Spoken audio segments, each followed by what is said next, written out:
In September of 2023, a team of astronomers at the University of Cambridge published a paper in the astrophysical journal Letters.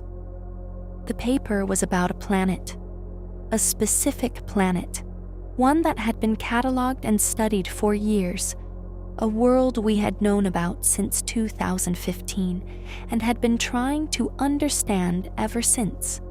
The paper ran to 11 pages. It contained spectral graphs, chemical abundance tables, atmospheric models, and the usual dense thicket of citations that scientific papers accumulate. It had the measured, careful language of professional scientists who have learned through hard experience to say exactly what the evidence supports and nothing more. But buried in the results section, in the middle of a list of molecules detected in the planet's atmosphere, was a name that made the entire astrophysics community stop what it was doing. Dimethyl sulfide. 2 words. The name of a specific chemical compound. A simple molecule, nothing exotic, found abundantly on Earth. The kind of molecule that marine biologists study, that atmospheric chemists measure, that anyone who has ever stood at the edge of the ocean has encountered without knowing it. That smell at low tide, that clean, briny, faintly sulfurous scent that tells you the sea is alive. That's dimethyl sulfide.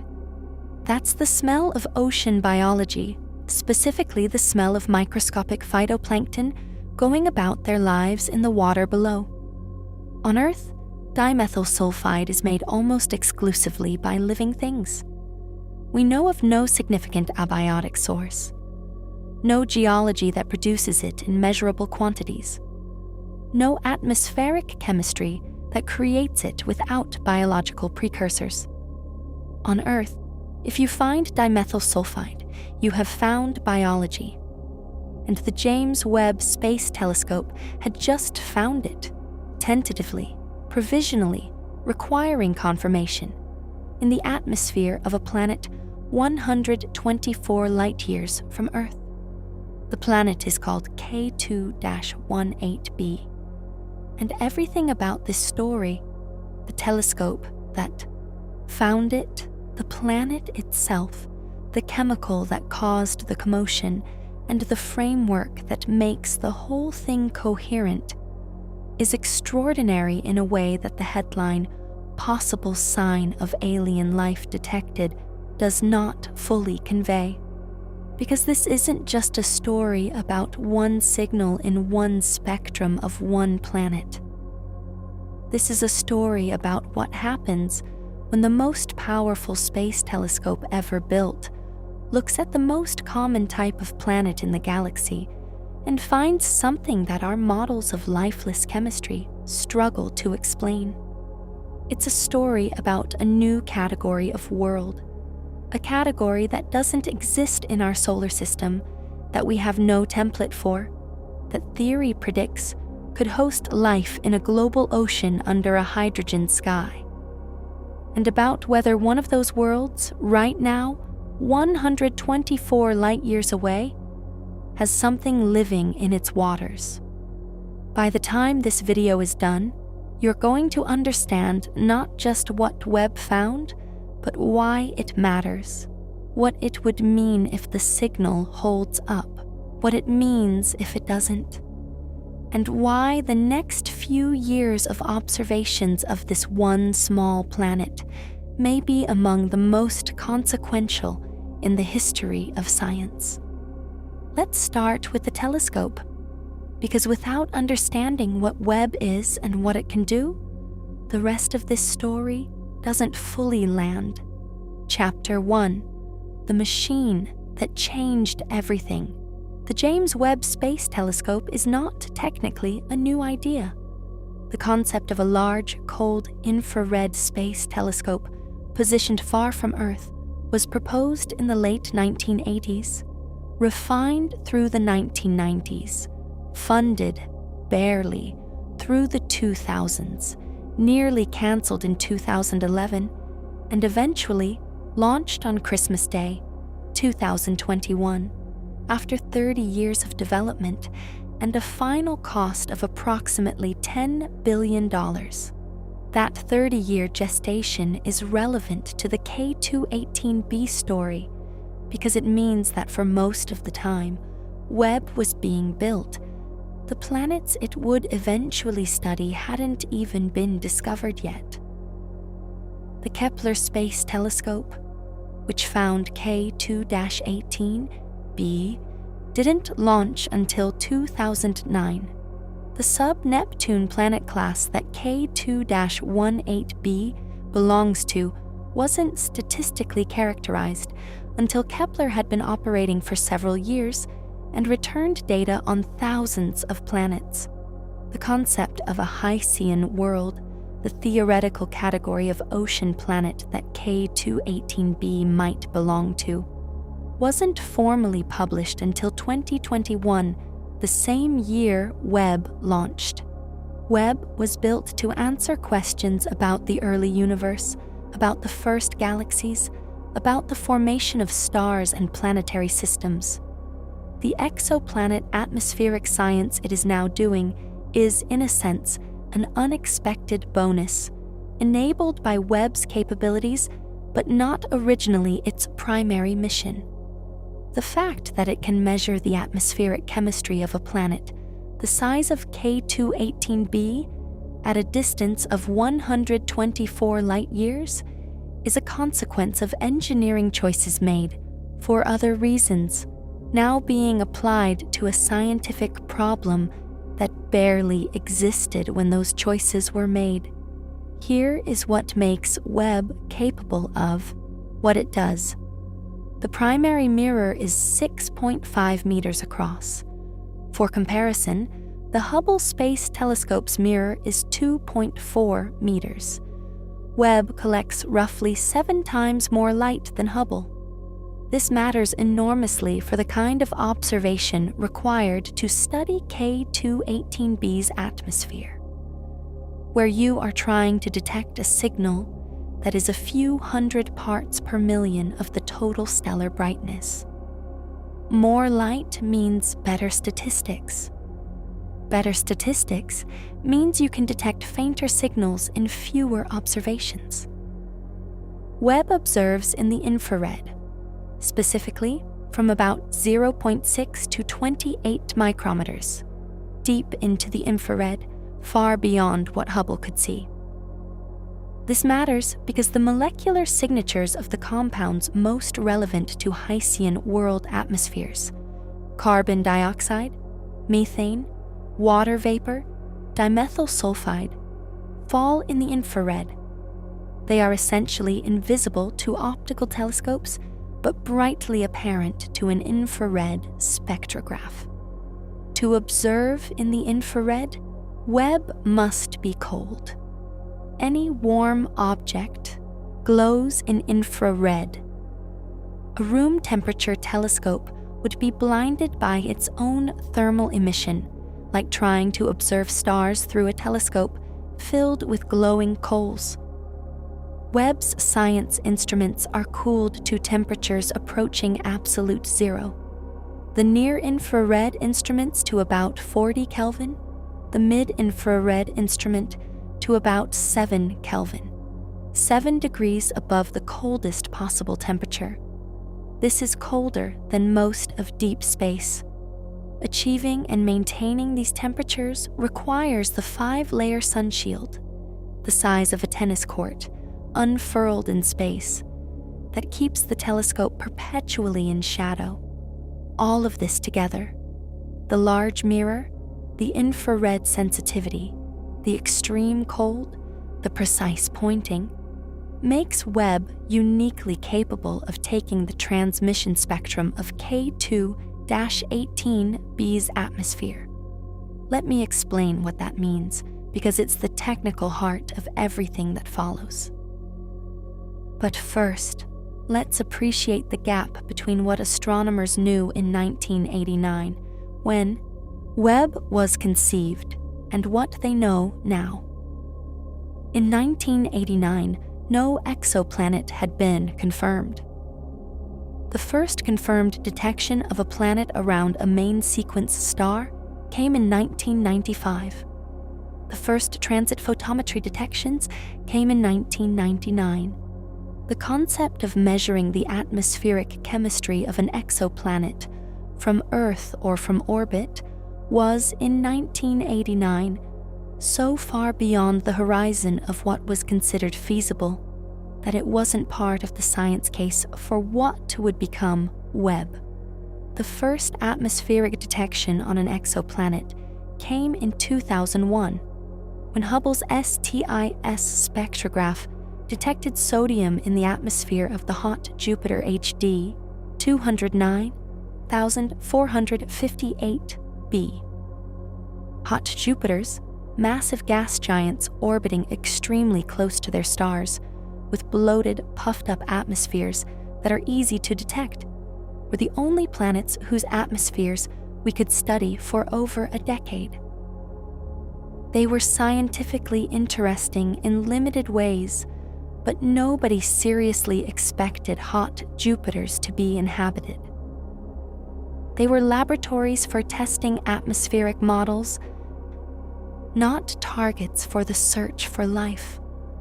What changed the game was the recognition in the early 2000s that sub-Neptunes and super-Earths orbiting M-dwarfs were the targets that combined detectability, large enough signal, frequent enough transits, bright enough stars, with genuine habitability potential.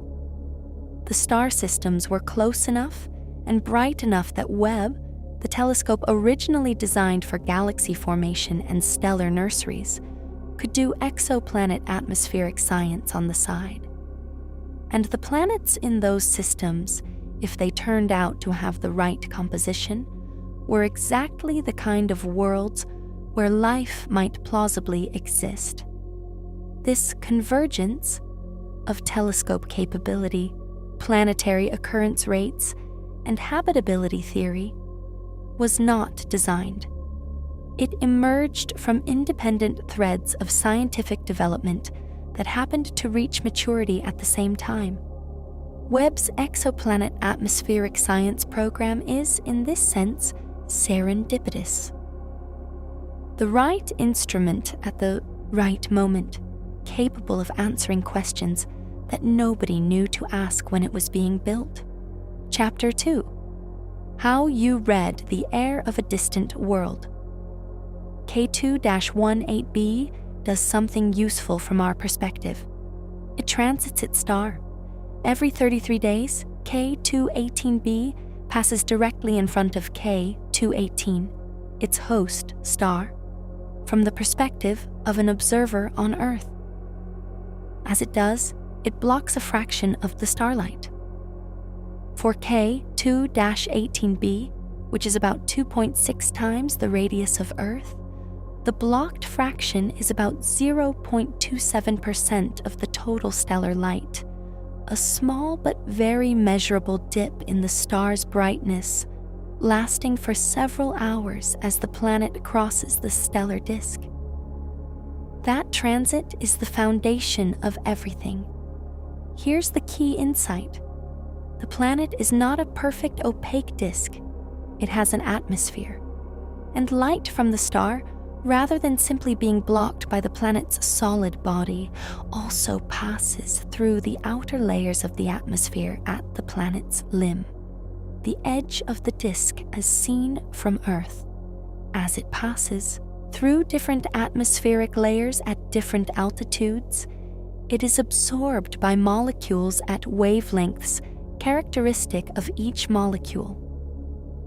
At wavelengths where a particular molecule absorbs strongly, the atmosphere is opaque at higher altitudes, making the planet appear slightly larger, blocking slightly more starlight. At wavelengths where no molecule absorbs, the atmosphere is transparent deeper down, and the planet appears slightly smaller. If you measure the transit depth, the fraction of starlight blocked. At many wavelengths simultaneously, you get a curve, the planet's apparent radius as a function of wavelength. Where the radius peaks, molecules are absorbing. The shape of those peaks identifies which molecules. This curve is called a transmission spectrum, and it is the direct readout of a planet's atmospheric chemistry from 124 light-years away. To put numbers on the sensitivity required, K2-18b's atmospheric signal is a modulation of a few hundred parts per million. On top of the stellar brightness, this is the difference between the transit depth at a wavelength where a molecule absorbs, say 0.27% of the stellar light blocked, and the depth at a wavelength where no molecule absorbs, say 0.26% blocked, a difference of 0.01%, 1 part in 10,000. Detecting this requires extraordinary precision. The star must be measured with photometric stability better than 1 part in 10,000 at every wavelength across the several hours of each transit. Any systematic errors, detector nonlinearity, pointing drifts, thermal fluctuations in the telescope, contamination from other stars in the field, must be controlled at levels below the signal of interest. Webb achieves this through a combination of exceptional engineering and careful calibration. Even so, the atmospheric signals in K2-18b's transmission spectrum are only marginally above the noise in any single transit. Multiple transits must be combined and the data from different instrument modes cross-checked before the molecular detections can be considered reliable. Every molecule has a characteristic absorption fingerprint. Carbon dioxide, CO2, has a strong absorption feature near 4.3 micrometers. Methane, CH4, absorbs near 1.7, 2.3, and 3.3 micrometers. Water vapor, H2O, absorbs across much of the near-infrared. Carbon monoxide, CO, has a feature near 4.7 micrometers. Dimethyl sulfide, DMS, C2H6S, has overlapping absorption features in the 3 to 4 micrometer range. Webb's NIR spec, near-infrared spectrograph, and NIRIS, near-infrared imager and slitless spectrograph, instruments cover the wavelength range from about 0.6 to 5 micrometers simultaneously, with the spectral resolution needed to distinguish individual molecular features. In 2022 and 2023, the Cambridge team and others used these instruments to observe multiple transits of K2-18b, accumulating enough photons to construct a high-quality transmission spectrum.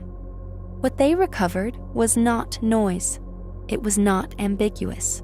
Several molecular features were present in the data with high statistical confidence, and the pattern of what was there and what wasn't told a story. Carbon dioxide, present. Methane, present. Carbon monoxide, absent or nearly absent.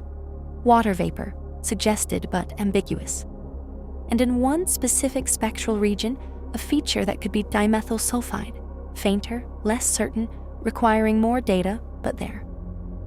The pattern of CO2 present, CH4 present, and CO absent is not what you expect from a random combination of atmospheric molecules. In a hydrogen-rich atmosphere in chemical equilibrium, CO should be abundant.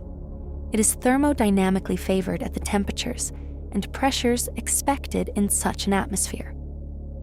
The conspicuous absence of CO, combined with the co-presence of CO2 and CH4, matches a specific set of conditions: a hydrogen atmosphere sitting above a liquid water ocean where, Ocean-atmosphere chemical exchange is rapidly converting CO to CO2 and CH4 through biological and geochemical processes. This is what the Hycean model predicts, and the data matches it. But before we dig into what a Hycean world actually is, we need to understand why it's such a strange and important concept, and why K2-18b sits at the center of it. Chapter 3. A planet that has no business existing here is something that should bother you more than it probably does. The most common type of planet in the Milky Way galaxy, more common than Earth-like rocky worlds, more common than gas giants like Jupiter, more common than any other size class, is a type that doesn't exist in our solar system. Sub-Neptunes. Planets with radii between about 1.5 and 4 times Earth's, and masses between a few and about 20 Earth masses. They are found around roughly a third of all Sun-like stars, with even higher occurrence rates around smaller stars. They are, statistically, the default planet, the thing the galaxy most commonly builds when it builds a planet, and we have exactly 0 of them next door to study.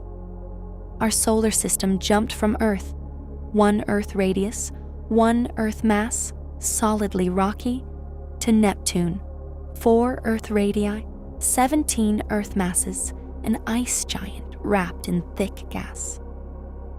The gap between them, the sub-Neptune range, is conspicuously empty in our own backyard. This is probably not a coincidence. Current theories of solar system formation suggest that Jupiter's early migration through the inner solar system may have swept away the sub-Neptunes that would otherwise have formed. We live in a solar system that is, by galactic standards, anomalous, sub-Neptune poor. The consequence is that we have no local template, no object we can send probes to, no world whose geology and atmosphere and chemistry we can study up close to tell us what sub-Neptunes are like on the inside. Everything we know about them comes from remote observations, transit depths giving radii, radial velocity measurements giving masses, and from theoretical models. There is an additional wrinkle that makes K2-18b's classification especially interesting. Kepler data revealed in 2017 something called the radius gap, or the Fulton gap, after the researcher who characterized it. When you plot the distribution of known planet radii, it is not smooth and continuous. There is a distinct shortage of planets with radii between about 1.5 and 2.0 Earth radii. Below that narrow desert sit the super-Earths, rocky, dense, with thin or absent atmospheres. Above it sit the sub-Neptunes, including K2-18b, puffier, lighter, with substantial envelopes of volatile material. The gap is real and it has a physical explanation. It is caused by photoevaporation, the stripping of planetary atmospheres by the intense ultraviolet radiation from young host stars. Planets in a certain mass and radius range lose their hydrogen envelopes entirely in the first few 100 million years, as stellar UV output erodes the volatile layer away, leaving behind a bare rock. Planets that are massive enough to hold on to their envelopes against this stripping survive intact, their hydrogen preserved. The gap in the radius distribution is the scar left by this process, the dividing line between planets that lost the atmospheric battle and planets that won it. K2-18b at 2.6 Earth radii sits well above the gap. It kept its hydrogen. It has retained a substantial volatile envelope across its several billion-year lifetime, withstanding the erosive pressure of its host star's radiation over geological timescales. That survival is not accidental. It is a consequence of the planet's mass being high enough and its gravity strong enough to hold the envelope down. And it is precisely this retained hydrogen that creates the conditions the Heysian model requires: a thick atmospheric blanket warming the ocean below, a chemical medium in which carbon and sulfur chemistry can operate, and a protective layer between the ocean's surface and the radiation above. K2-18b has a radius of 2.6 Earth radii and a mass of approximately 8.6 Earth masses. If you calculate its bulk density from those numbers, you get something that is noticeably less dense than a pure rock planet of that mass would be, and noticeably more dense than a pure hydrogen-helium gas envelope of that radius would allow. The density is intermediate. It tells you the planet must have significant quantities of something lighter than rock, but heavier than hydrogen. Something like water. Lots of water. The mass radius diagram is one of the most powerful diagnostic tools in exoplanet science. Plot the radius of a planet against its mass, and different interior compositions trace different curves. A pure iron planet traces a specific relationship.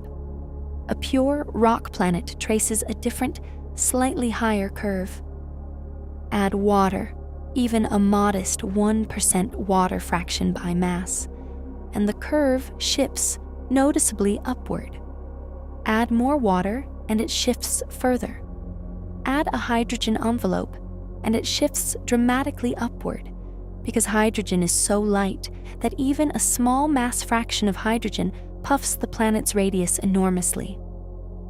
K2-18b sits on the mass radius diagram in a position that is most naturally interpreted as a planet with a substantial water fraction, possibly 10 to 50% by mass, plus a modest hydrogen envelope.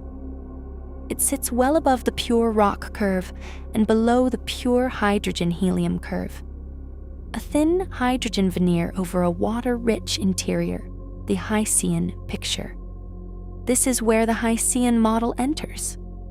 The Heysian concept was formally proposed in 2021 by Niku Madhusudan and colleagues at Cambridge.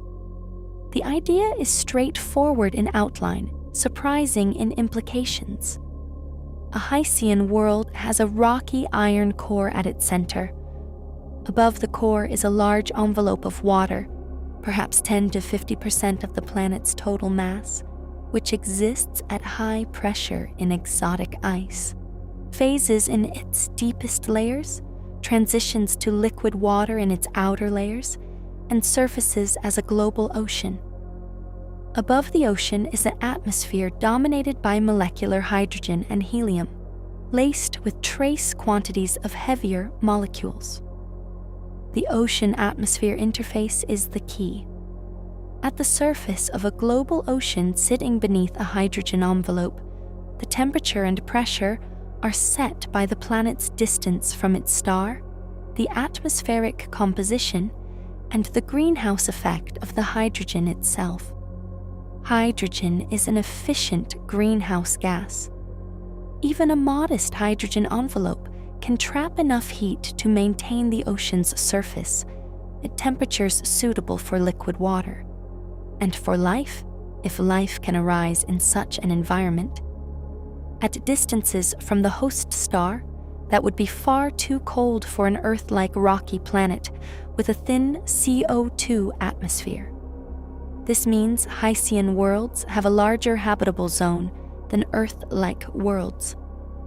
They can be further from their stars and still maintain liquid surface water.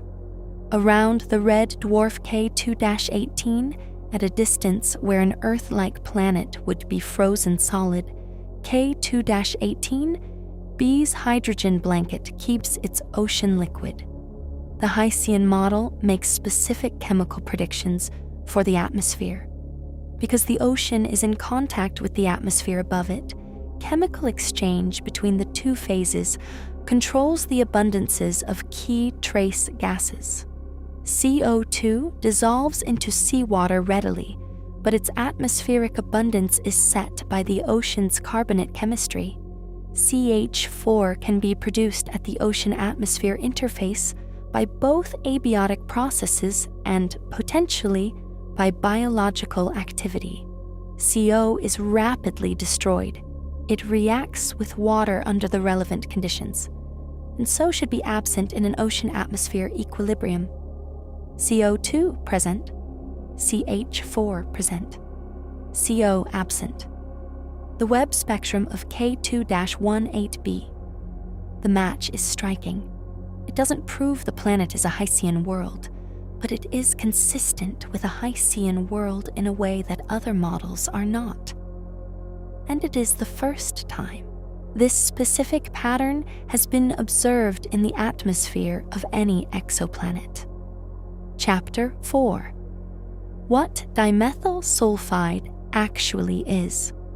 On a still morning in a fishing harbor, when the tide is out and the seaweed is drying on the rocks, and the gulls are picking through the exposed mudflats, there is a smell that is immediately, unmistakably, ancient brain recognizable. Briny, slightly sulfurous, clean in a way that no manufactured fragrance ever quite captures. The smell of the sea at its most biological. That smell is dimethyl sulfide. The chemical formula is CH3-2S, two methyl groups attached to a sulfur atom. Molecular weight 62. Colorless liquid at room temperature. Boiling point 37 degrees Celsius. Produced on Earth almost exclusively by marine phytoplankton. Here is the chain that produces it. Marine phytoplankton, the microscopic algae that are the base of the ocean food chain and responsible for roughly half of all photosynthesis on Earth, produce a compound called dimethylsulfonopropionate, or DMSP. They make it in large quantities because it serves as an osmolyte, a molecule that helps them regulate the water pressure across their cell membranes in the salty ocean. DMSP is produced in vast quantities, particularly in polar waters and in regions of upwelling where nutrients are abundant and phytoplankton blooms are dense. When phytoplankton are grazed by zooplankton, when tiny shrimp-like copepods eat them, DMSP is released and enzymatically broken down to dimethyl sulfide. When phytoplankton are lysed by viruses, which happens constantly in the ocean, viruses being the most abundant biological entities on Earth, DMSP spills into the water and converts to DMS. When bacteria metabolize dead phytoplankton, DMS is produced as a byproduct. The DMS diffuses out of the ocean surface into the atmosphere above. In Earth's oxidizing atmosphere, DMS has a short lifetime, about a day or two, because it reacts rapidly with hydroxyl radicals. But it is produced so continuously and in such quantity by the ocean biosphere that it maintains a steady, measurable presence. Earth's atmosphere contains roughly 100 million tons of DMS at any given time, cycling through on a timescale of days. That cycling is worth dwelling on. The fact that DMS is short-lived in Earth's atmosphere, but continuously present, means its detection in an atmosphere is itself diagnostic. You are not detecting an ancient reservoir, a relic from some past epoch of biology. You are detecting something actively being produced right now, in real time, by living organisms in the ocean below. An atmosphere that contains DMS is an atmosphere in active chemical communication with biology. It is like detecting a heartbeat rather than a fossil. This is part of what makes DMS a compelling biosignature candidate for planets beyond Earth. If you observe a distant planet and its atmosphere contains DMS, you are, in principle, detecting a living process, not merely the legacy of one. You are, in a sense, eavesdropping on a planet's metabolism. Beyond its smell, DMS plays a climate role. Its oxidation products contribute to the formation of cloud condensation nuclei over the oceans, tiny particles around which water droplets nucleate to form clouds. More phytoplankton means more DMS, which means more cloud condensation nuclei, which means more marine clouds, which reflects more sunlight back into space, which cools the ocean, which affects the phytoplankton. It's one of the more direct feedbacks between ocean biology and Earth's climate, studied intensively in the context of understanding how biology modulates the planet's energy balance. On Earth, DMS is, for practical purposes, a biosignature. The abiotic production rate is estimated to be negligible. Volcanic and hydrothermal sources exist, but produce DMS at levels far below what biology generates. If you erased every living thing from Earth's ocean, atmospheric DMS would drop to near zero within days. This is why the tentative detection of DMS in K218b's atmosphere is so electrifying. Not because it proves anything, the detection is at about 2 sigma, below the threshold of statistical significance in physics, but because it is the molecule that on the one inhabited world we know of is made almost exclusively by ocean biology. Now, the important caveats. K218b is not Earth. Its atmosphere is hydrogen-dominated, not oxygen-rich. Its ocean, if it has one, is under a hydrogen envelope, not exposed to UV radiation in the same way Earth's ocean surface is. The abiotic chemistry of a hydrogen-rich ocean-topped atmosphere has been less studied than Earth-like atmospheric chemistry, and there may be reaction pathways producing DMS abiotically under those conditions that don't operate on Earth. Several groups have modeled abiotic DMS production in Hycean-type atmospheres. The results are mixed. Some models find that abiotic DMS production in a hydrogen envelope with sulfur-bearing molecules and UV photochemistry could produce modest amounts of DMS, potentially enough to be detected in principle, though not necessarily at the levels suggested by the Webb data. Others find that reproducing the tentative signal abiotically requires quite specific and somewhat artificial assumptions about atmospheric sulfur loading.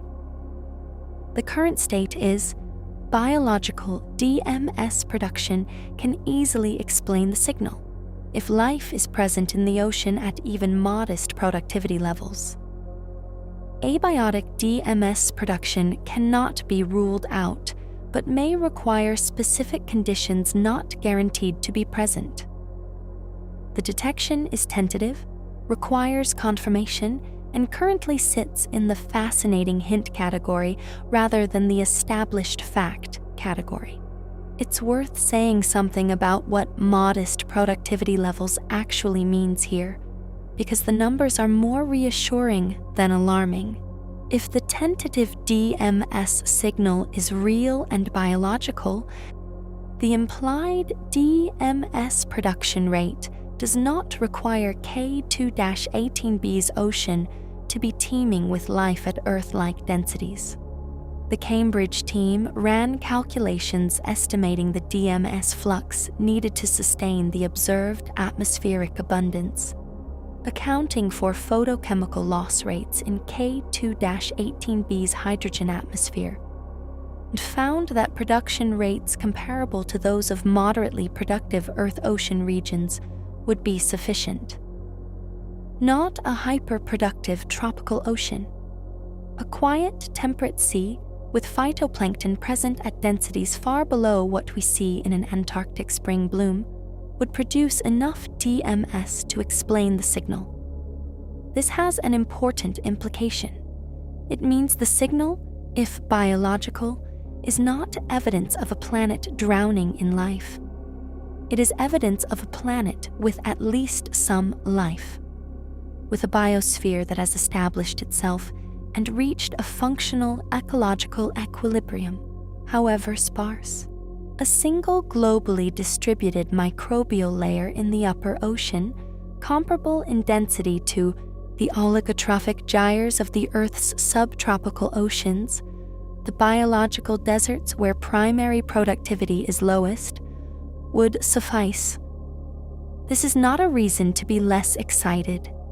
It is a reason to take the possibility more seriously, not less.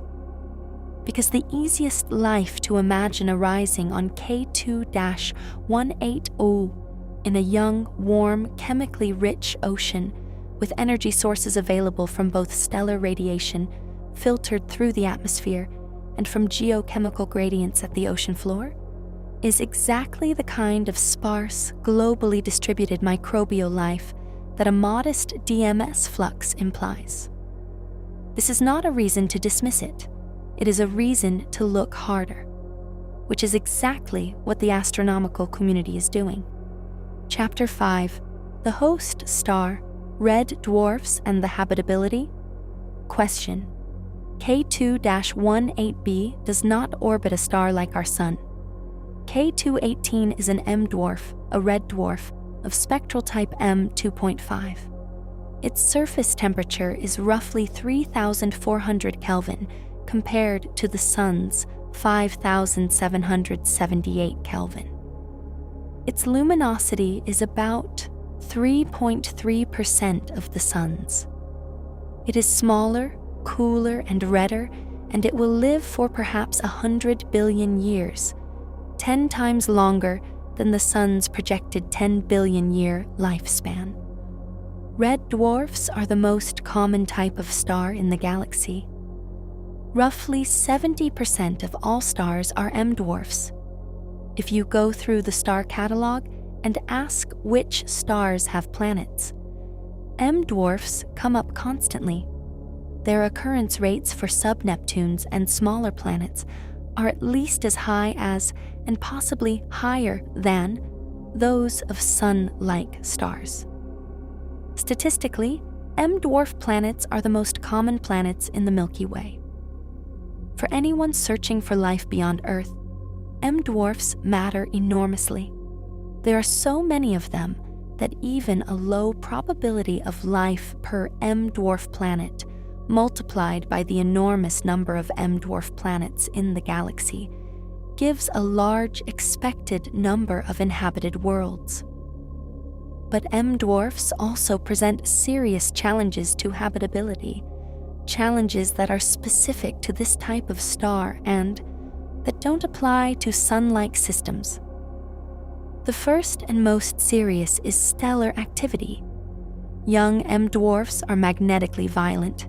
They produce stellar flares, explosive releases of magnetic energy from the stellar surface, at rates and intensities that dwarf what our Sun produces.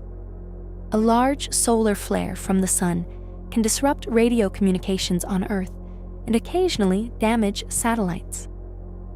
A large M-dwarf flare can release in a matter of minutes energy equivalent to hundreds or thousands of times the Sun's total luminosity at certain wavelengths. The ultraviolet and X-ray flux from a major M-dwarf flare is intense enough to photodissociate molecules in a planet's atmosphere and to drive enhanced atmospheric escape. Over billions of years, the cumulative effect of stellar flares on a planet in the M-dwarf habitable zone could be severe. Atmospheric erosion, ozone depletion, elevated surface radiation. For a rocky planet with a thin atmosphere, these effects might strip away the atmosphere entirely, leaving a bare, irradiated rock, like what may have happened to Mars. though in Mars's case, the culprit was more the absence of a strong magnetic field than stellar activity specifically. For K2-18b, the Hycean scenario provides some natural mitigation. A thick hydrogen envelope is harder to strip than a thin terrestrial atmosphere.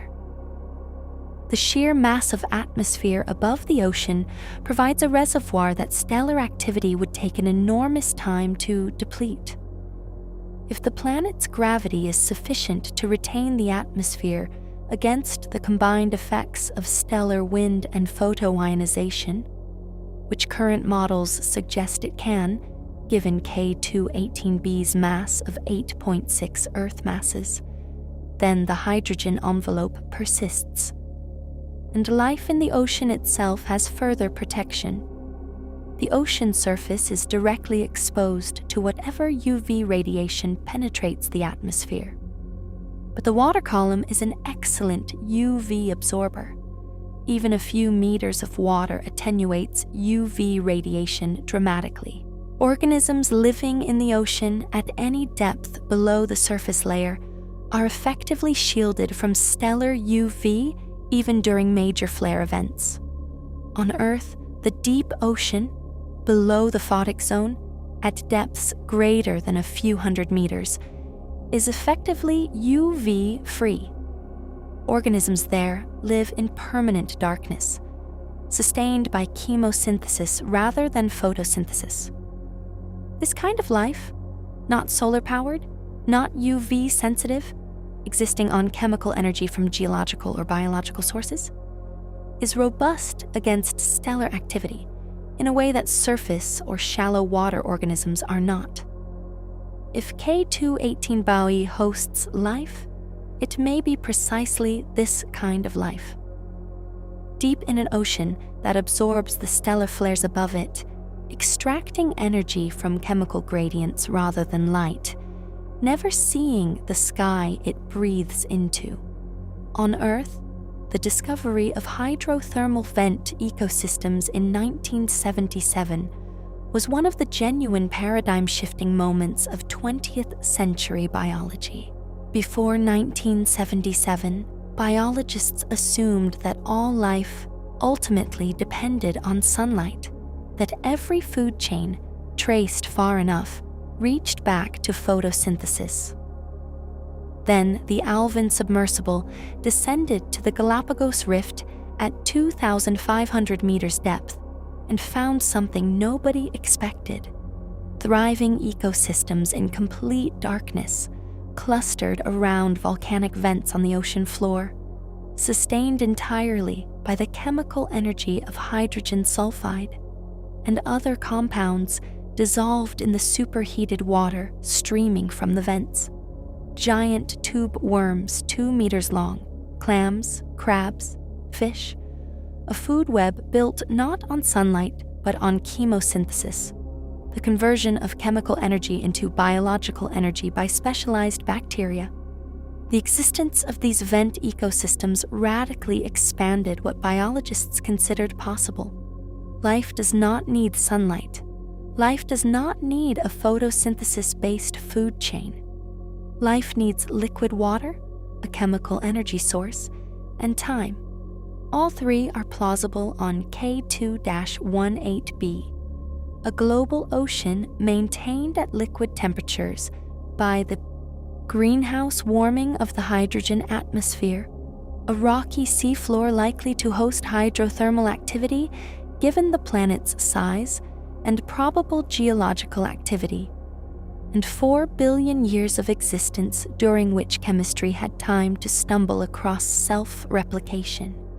If K2-18b has life, it may be a world of submarine vents in a global dark ocean, where microbes harvest chemical energy in the complete absence of light, and where the only surface expression of their existence is a trace of dimethyl sulfide drifting up through kilometers of water and kilometers of atmosphere, finally reaching a gold-coated mirror in space 124 light-years away.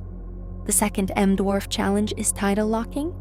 K2-18b orbits K2-18 at a distance of about 0.14 astronomical units, 14% of the Earth-Sun distance, with an orbital period of 33 days.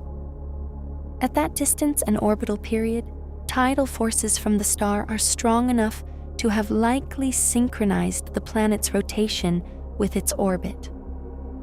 The planet probably shows the same face to its star at all times, one hemisphere permanently illuminated, the other permanently dark. Tidal locking creates extreme environmental gradients. The day side is heated continuously. The night side never receives direct stellar radiation. In the absence of efficient heat transport, the temperature difference would be enormous, potentially enough to cause the night-side ocean to freeze while the day-side boils. But a thick atmosphere and a global ocean are extremely efficient heat redistributors. On a Haitian world, atmospheric circulation driven by the day-night temperature contrast would carry heat from the sunlit hemisphere to the dark hemisphere. Ocean currents, driven by temperature and salinity differences, would do the same below the surface. The Coriolis effect on a tidally locked planet is different from what we experience on Earth, but it doesn't prevent atmospheric or oceanic circulation.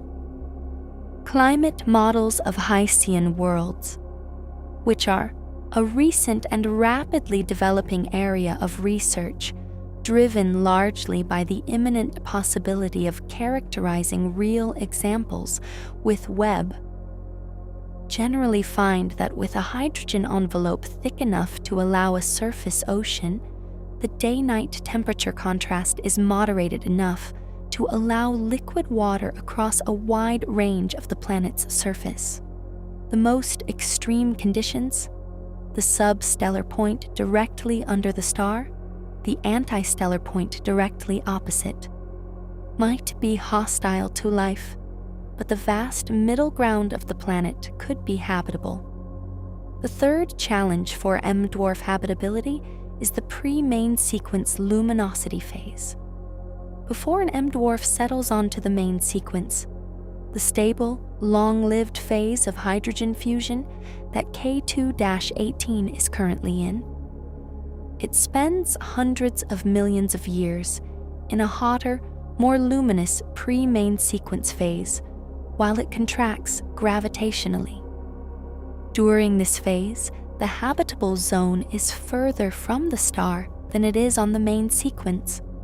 A planet that ends up in the habitable zone on the main sequence, like K2-18b, was inside the inner edge of the habitable zone during the pre-main sequence phase. This matters for water retention. If K2-18b spent hundreds of millions of years receiving far more stellar radiation than it does today, could its water have been photodissociated and escaped? The hydrogen from water photodissociation, the lightest element, would have escaped to space easily. The oxygen would have been left behind or incorporated into the crust. The answer for K2-18b is unclear. Planets can replenish water through outgassing from the interior. Delivery of volatiles by cometary bombardment can add water. And if the hydrogen envelope itself was deep enough to protect the water below from photodissociation, the ocean may have survived relatively intact. The pre-main sequence challenge is real, but it is not necessarily fatal to habitability. The sum of these challenges does not rule out habitability, but it means that life on K2-18b, if it exists, has endured conditions that life on Earth has not faced. It would be life adapted to a hydrogen-dominated atmosphere, to flaring UV radiation mitigated by a water column, to a tidally locked world where ocean currents and atmospheric winds distribute the warmth of a dim red star. Life at the edge of what biochemistry can endure. Extremophile life by any Earth-based definition? But extremophile life is still life.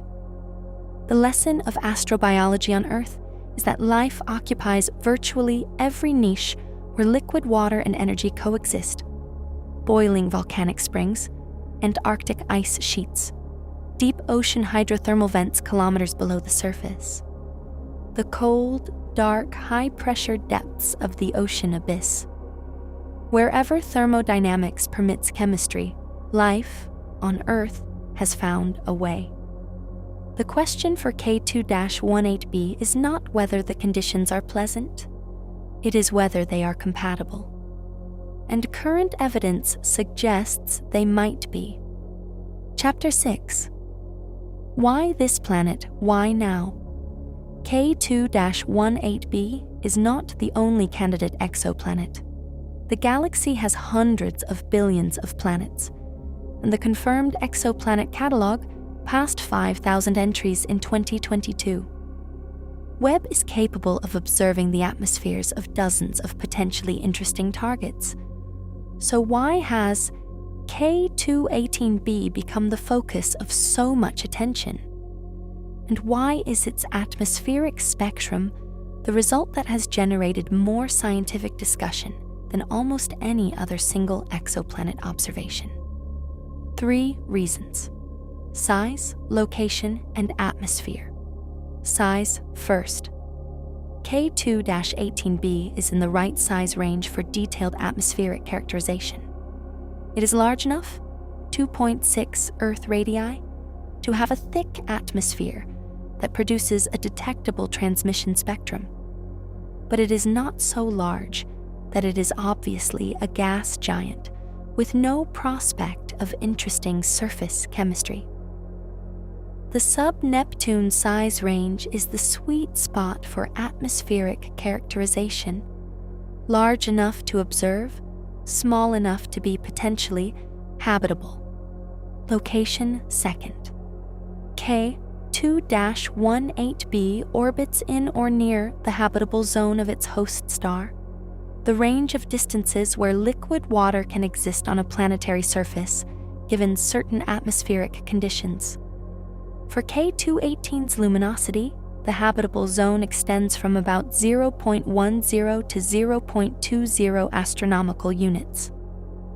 K2-18b's orbital distance of 0.14 AU sits comfortably within that range, with equilibrium temperature estimates, assuming a hydrogen atmosphere with appropriate greenhouse warming, placing it within the liquid water stability field. Not every planet whose atmosphere Webb can characterize sits in a habitable zone. K2-18b does. Atmosphere third. The fact that K2-18b's atmosphere turned out to contain CO2 and CH4 in quantities detectable by Webb is partly a matter of luck and partly a consequence of selection. It is the kind of planet whose atmosphere, if it exists in the right configuration, would produce a detectable signal. But not every sub-Neptune in the habitable zone of an M-dwarf will have a similarly characterizable atmosphere. K2-18b's does, and what it shows is specifically interesting. There is also a fourth, quieter reason that rarely makes the headlines. K2-18b transits its star frequently enough, and the star is bright enough, that multiple transits can be observed in a reasonable amount of telescope time. The 33-day orbital period means Webb can observe several transits per year. The star's brightness, dim by solar standards but the right brightness for Webb's detectors, gives an adequate photon rate for the measurement. The geometry works. Many potentially interesting targets either transit too rarely or have host stars too faint or too bright, or have transit depths too small to allow the kind of high-quality spectrum K2-18b provides. K2-18b is the convergence of being interesting, being observable, and being in the right place. In the exoplanet game, those three things coincide less often than you'd hope.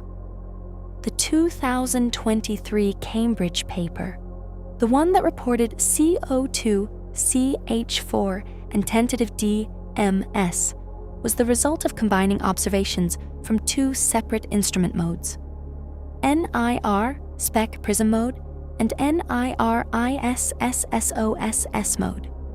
Together, these covered the wavelength range from approximately 0.9 to 5.2 micrometers, a range that encompasses the key absorption features of all the molecules of interest.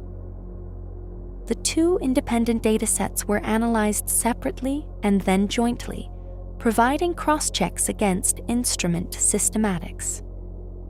The statistical framework used to identify molecular signatures is called atmospheric retrieval. You take the observed transmission spectrum, the measured radius of the planet as a function of wavelength, and you run it through Bayesian models that explore the space of possible atmospheric compositions. For each possible composition, the model predicts what the transmission spectrum should look like. It compares that prediction to the data and assigns a likelihood. Running through millions of possible compositions, it builds up a probability distribution over atmospheric chemistry. This sounds abstract, but the outputs are concrete and interpretable. The retrieval gives you a probability distribution for the abundance of each molecule in the atmosphere, a range of plausible values with associated uncertainties.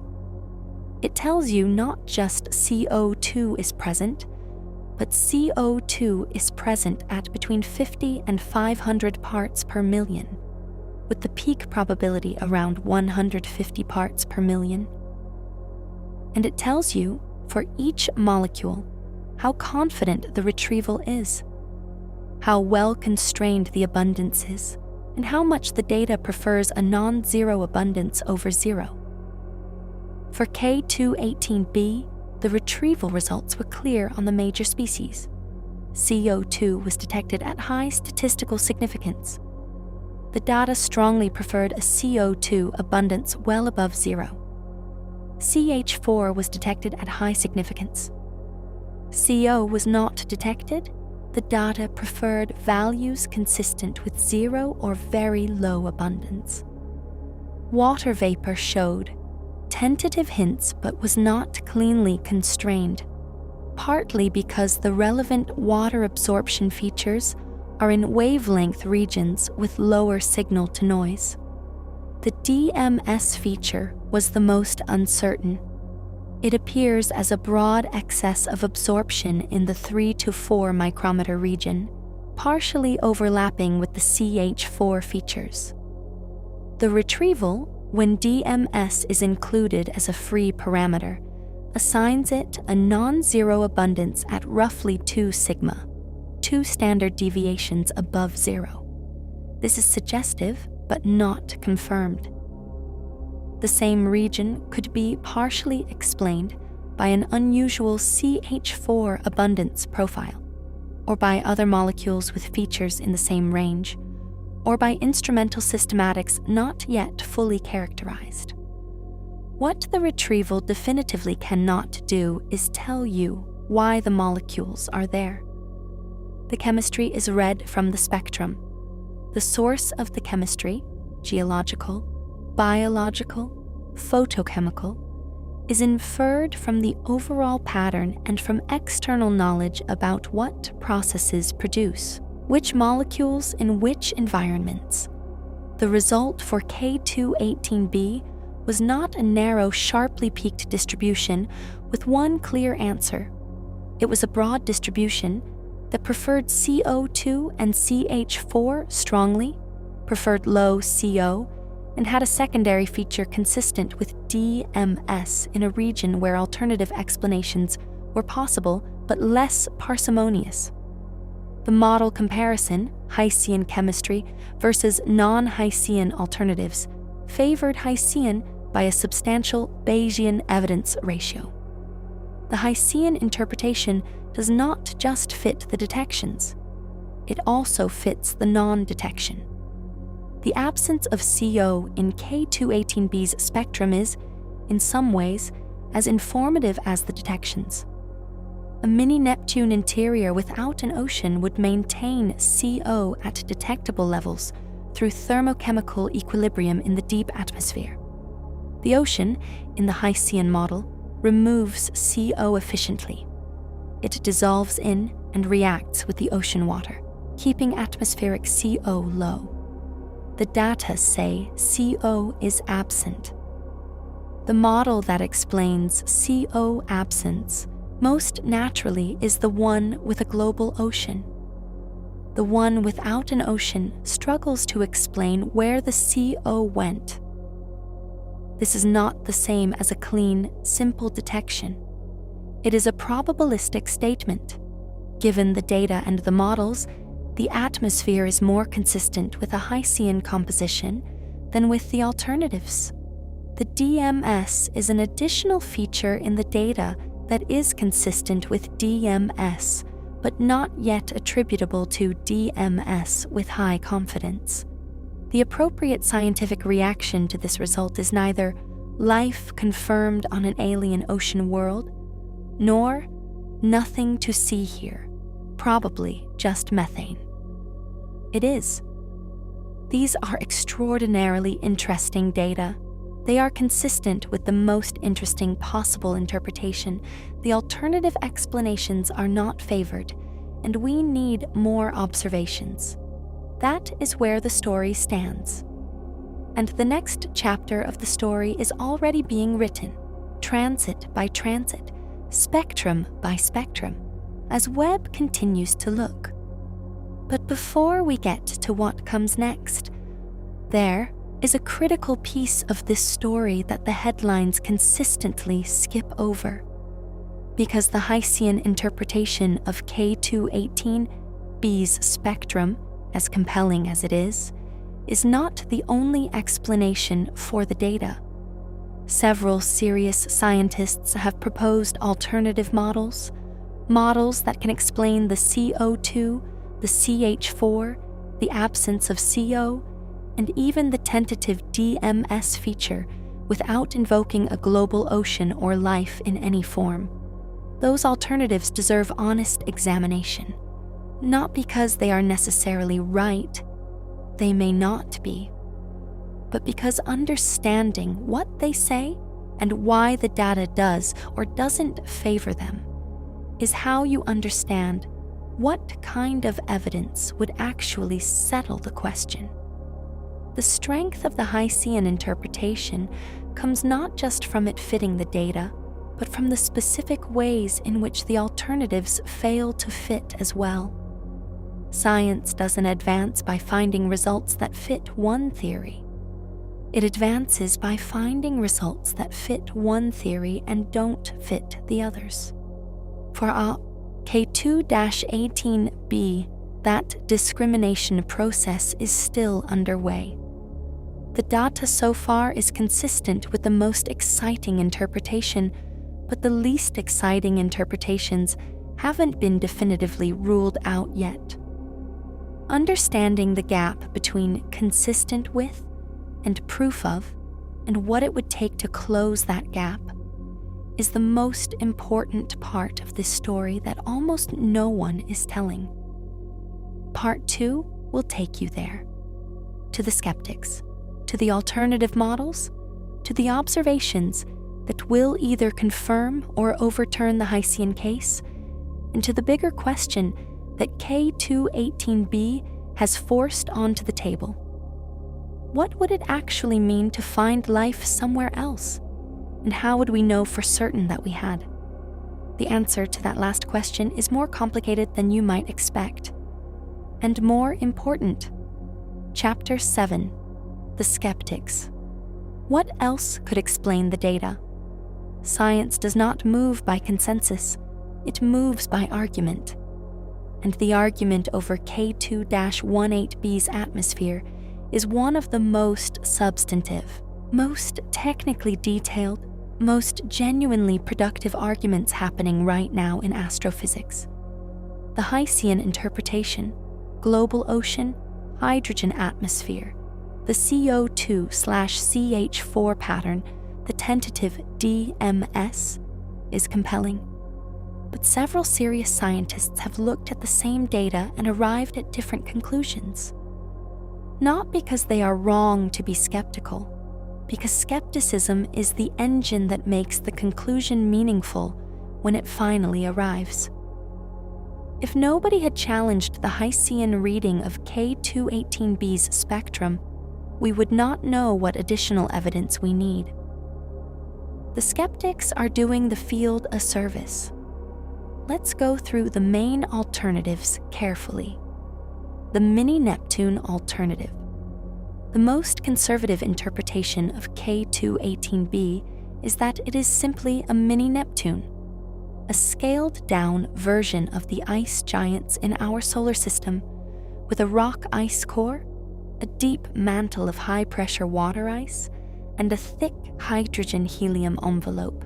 No liquid ocean surface, no ocean-atmosphere interface, just gas all the way down to ice, and ice all the way down to rock.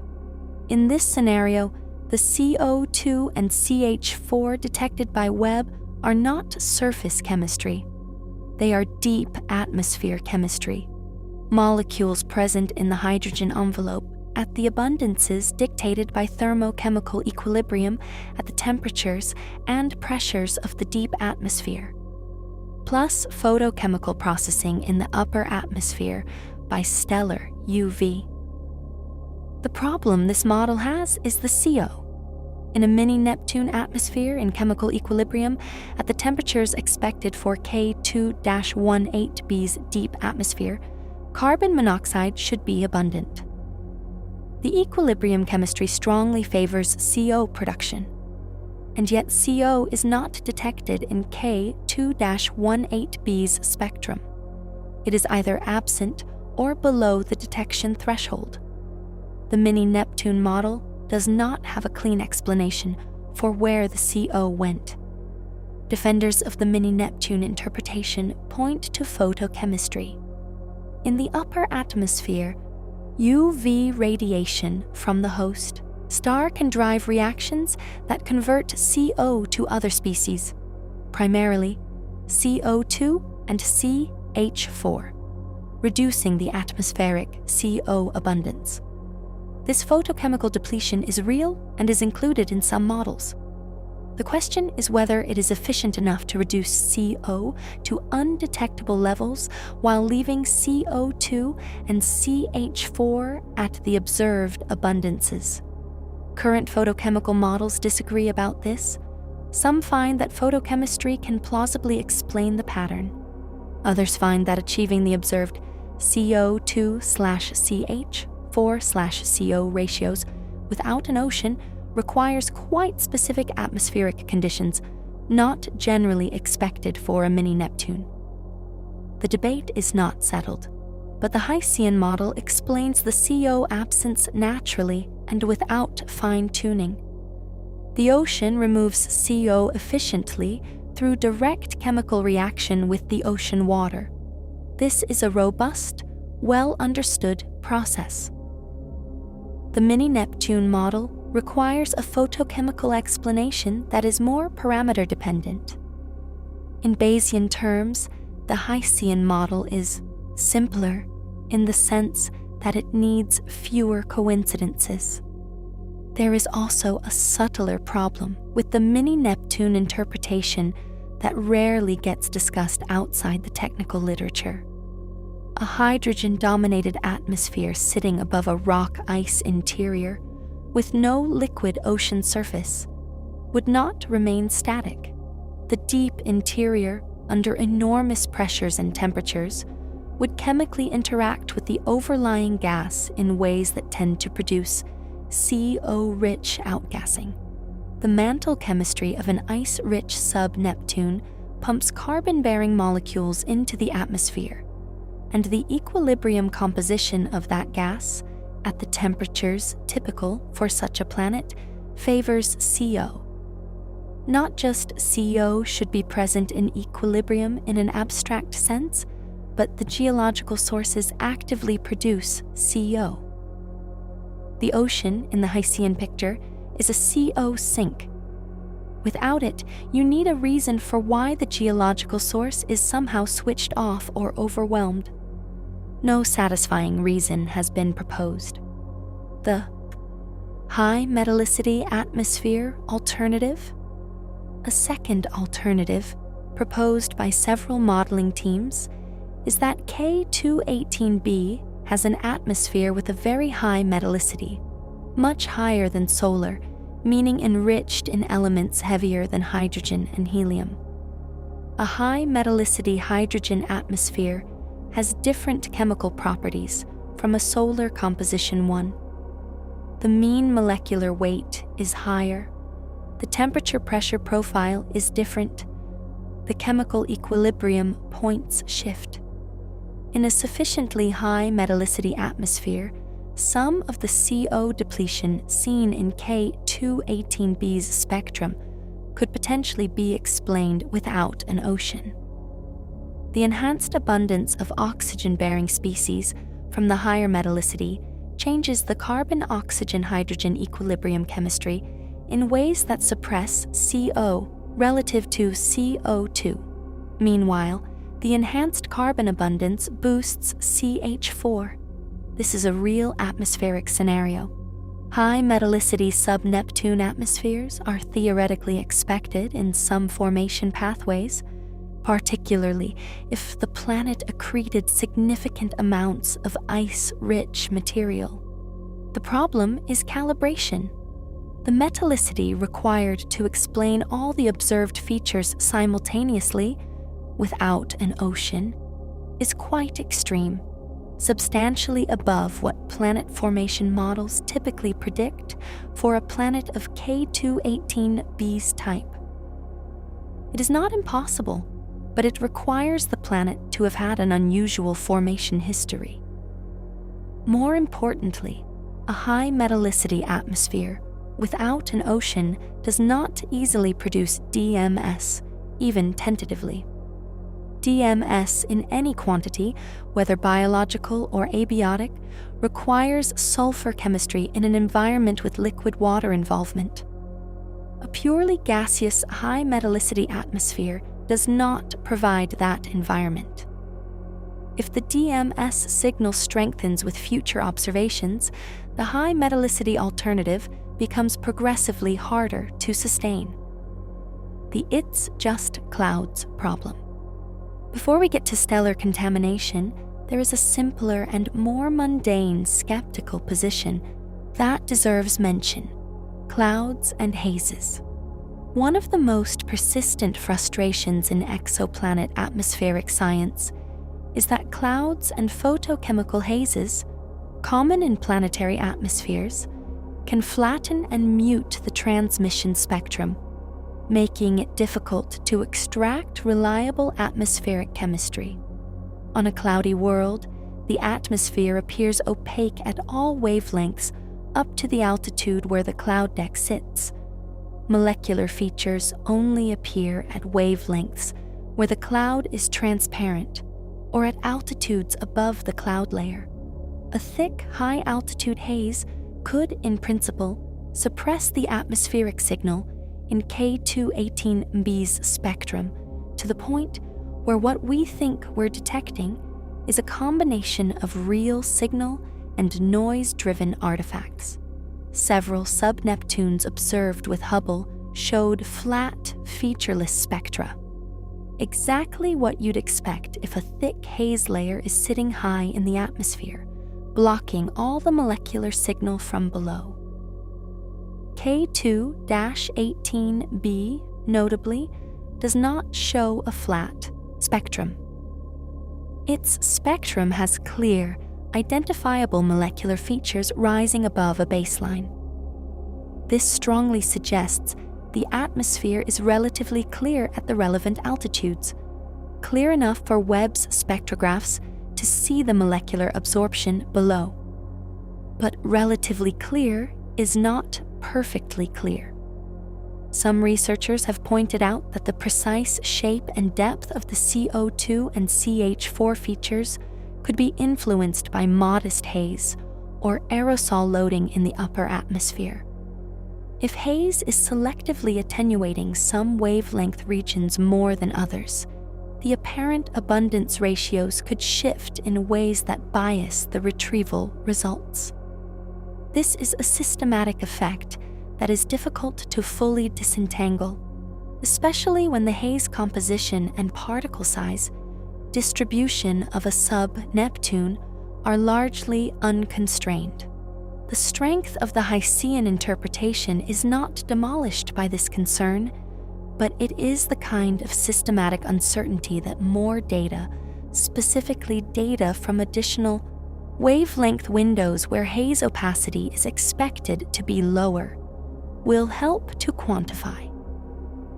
The stellar contamination problem. This one is insidious and rarely discussed in the popular coverage of K2-18b, but it worries some atmospheric scientists more than the chemical alternatives. Transmission spectroscopy works by comparing the in-transit and out-of-transit spectra of the star-planet system. The assumption is that the star's spectrum is constant, that the light you measure during the transit is the same star spectrum as the light you measure outside the transit. The planet's atmosphere modulates that constant stellar background, but stars are not perfectly constant.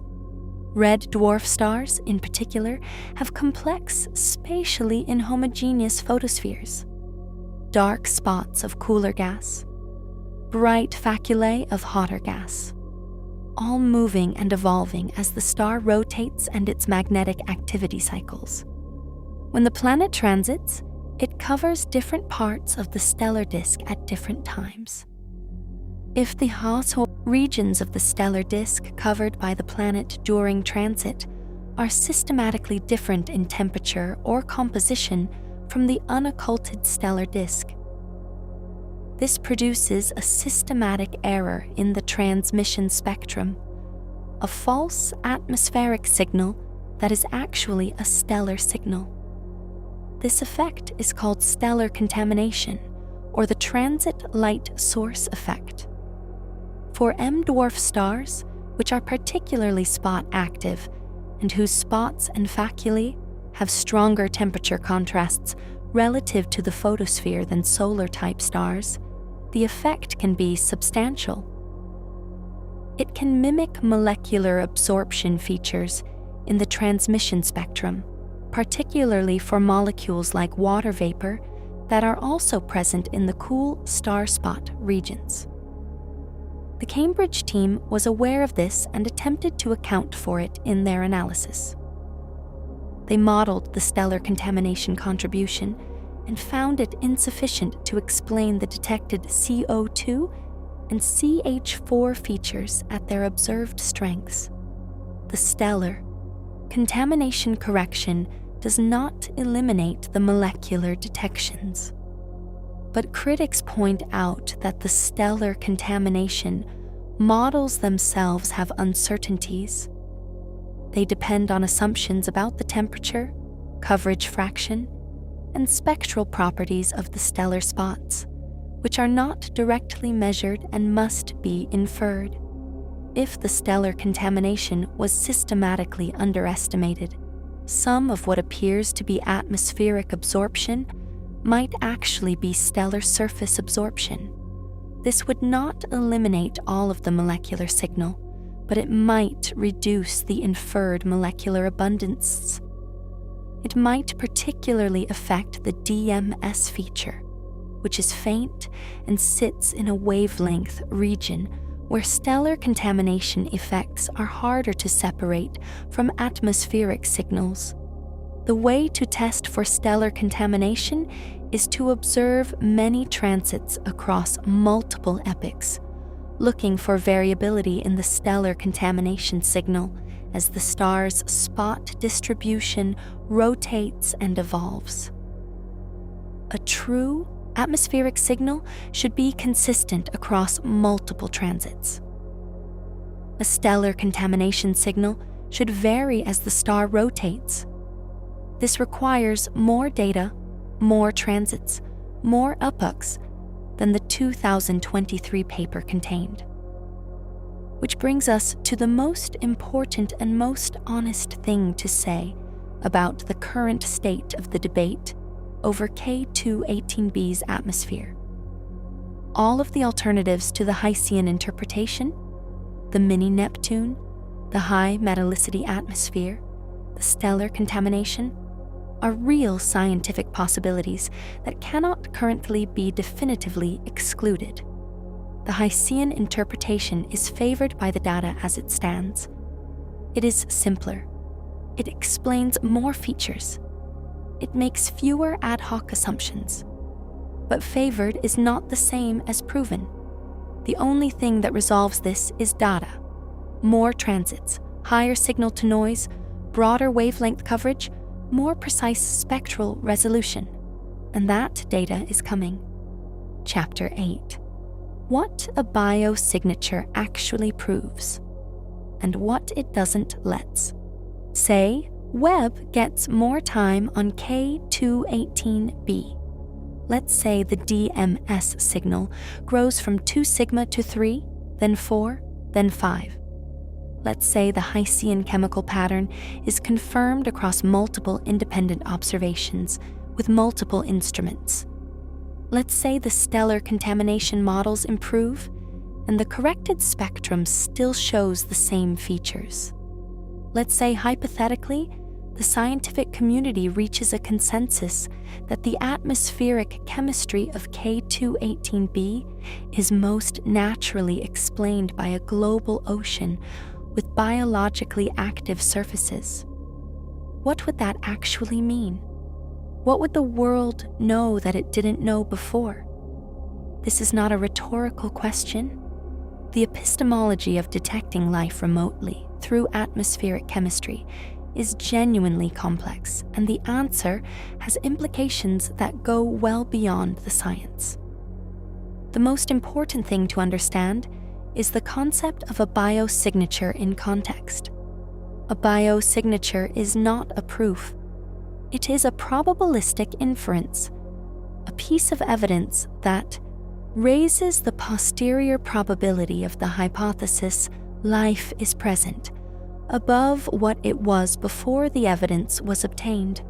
The strength of the inference depends on 3 factors: how strongly the signal is associated with biology, how well the abiotic alternatives are excluded, and how prior knowledge about the target constrains the space of possible explanations. For K2-18b, even a confirmed DMS detection at 5 sigma would not, strictly speaking, prove life. It would prove that DMS is present. The inference that DMS implies life would rest on the argument that abiotic DMS production at that level requires conditions not present in K2-18b's atmosphere. An argument that depends on models of abiotic chemistry that will always carry uncertainty. No model is complete. New chemistry can always be discovered. But this is equally true of virtually every scientific conclusion. We do not prove things in science the way you prove theorems in mathematics. We accumulate evidence until the most parsimonious, most powerful, most multiply confirmed explanation is the one we accept as true. The standard for accepting that life exists on K2-18b is not certainty. It is the same standard applied to every other scientific conclusion. is the evidence for life substantially stronger than any alternative explanation, consistent across independent observations, and unable to be explained by known abiotic processes? That bar is high, but it is not unreachable. The astrobiology community has spent the past 2 decades building what they call a biosignature framework, a structured approach to evaluating the evidence for life in exoplanet atmospheres. The framework has several components. It's also worth being direct about something that the popular coverage rarely addresses. What happens the day after the announcement? If, hypothetically, a team published a paper with a 5 sigma DMS detection in K2-18b's atmosphere next year, what would the scientific process look like before any of us were truly justified in believing it? The answer is a lot. Science has been burned before by premature announcements. In 1996, a team announced they had found evidence of fossil microbes in a Martian meteorite, ALH84001, a rock ejected from Mars by an asteroid impact and recovered in Antarctica. The announcement was made at a NASA press conference. The President of the United States gave a statement. The world briefly believed that life on Mars had been found. Within a few years, every proposed line of evidence in the meteorite, the magnetite crystals, the organic compounds, the microscopic structures that resembled fossils, had been explained by abiotic processes. The claim collapsed. That history is why the community is rigorous about what constitutes acceptable evidence. A published paper claiming DMS detection at 5 sigma would trigger an immediate and intense period of independent reanalysis. Other teams would download the same Webb data from the public archive and rerun their own atmospheric retrieval codes on it. They would use different retrieval frameworks, different assumed priors, different treatments of stellar contamination. If they all got the same answer, confidence would grow. If some got different answers, the discrepancies would need to be understood. Simultaneously, theorists would revisit the abiotic DMS chemistry question with renewed urgency. New laboratory experiments measuring molecular absorption, cross-sections at the temperatures and pressures relevant to K2-18b's atmosphere would be commissioned, because the accuracy of any spectral identification depends on the quality of the laboratory data used to identify the features. New photochemical models would be run with every known sulfur-bearing molecule to see if any combination of abiotic processes could replicate the signal. The false positive analysis would become the most intensively scrutinized piece of work in the field. This process takes time. It takes months, at minimum, more likely years, before a scientific consensus forms around a claim as extraordinary as the detection of a biosignature on an exoplanet. The bar for the community is satisfied is substantially higher than the bar for a paper has been published. And it should be. Claims this large require exactly that level of scrutiny, none of which diminishes what a confirmed, community-accepted DMS detection would mean. It just means the path from observation to accepted fact is longer and more rigorous than the headlines will suggest when the moment comes.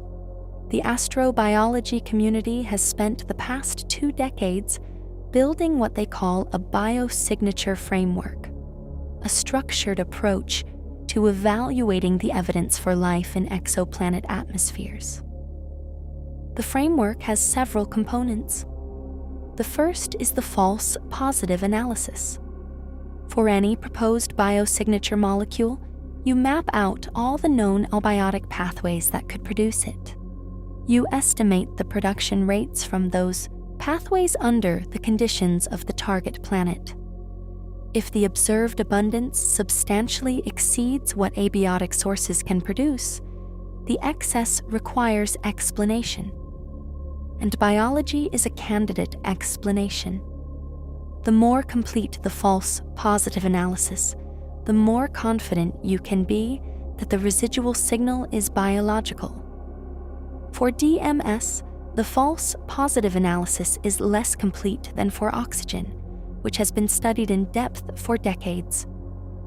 The abiotic DMS chemistry in hydrogen-dominated atmospheres has only been modeled recently and by a small number of groups. More theoretical work is needed, but the current models suggest that biological production is a much more efficient route to the observed tentative signal than any identified abiotic pathway. The second component is contextual consistency. A biosignature is more credible when multiple independent lines of evidence point in the same direction. For K218b, the contextual evidence is unusually strong. The planet is in the habitable zone. Its bulk density is consistent with a large water fraction. Its atmospheric chemistry matches the Heysian model prediction in multiple independent ways. Not just one molecule, but several, including the pattern of what is absent as well as what is present. The host star, while challenging for habitability, is old enough that conditions may have stabilized. Every piece of context is consistent with habitability. None of it is inconsistent. No single piece is decisive. But the convergence of consistent evidence is itself evidence. In a Bayesian framework, each consistent piece of evidence raises the posterior probability. The more independent pieces point the same direction, the higher the probability rises. The third component is temporal stability.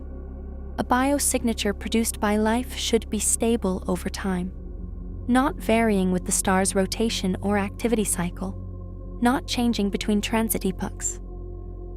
A biosignature produced by stellar contamination will vary. 1.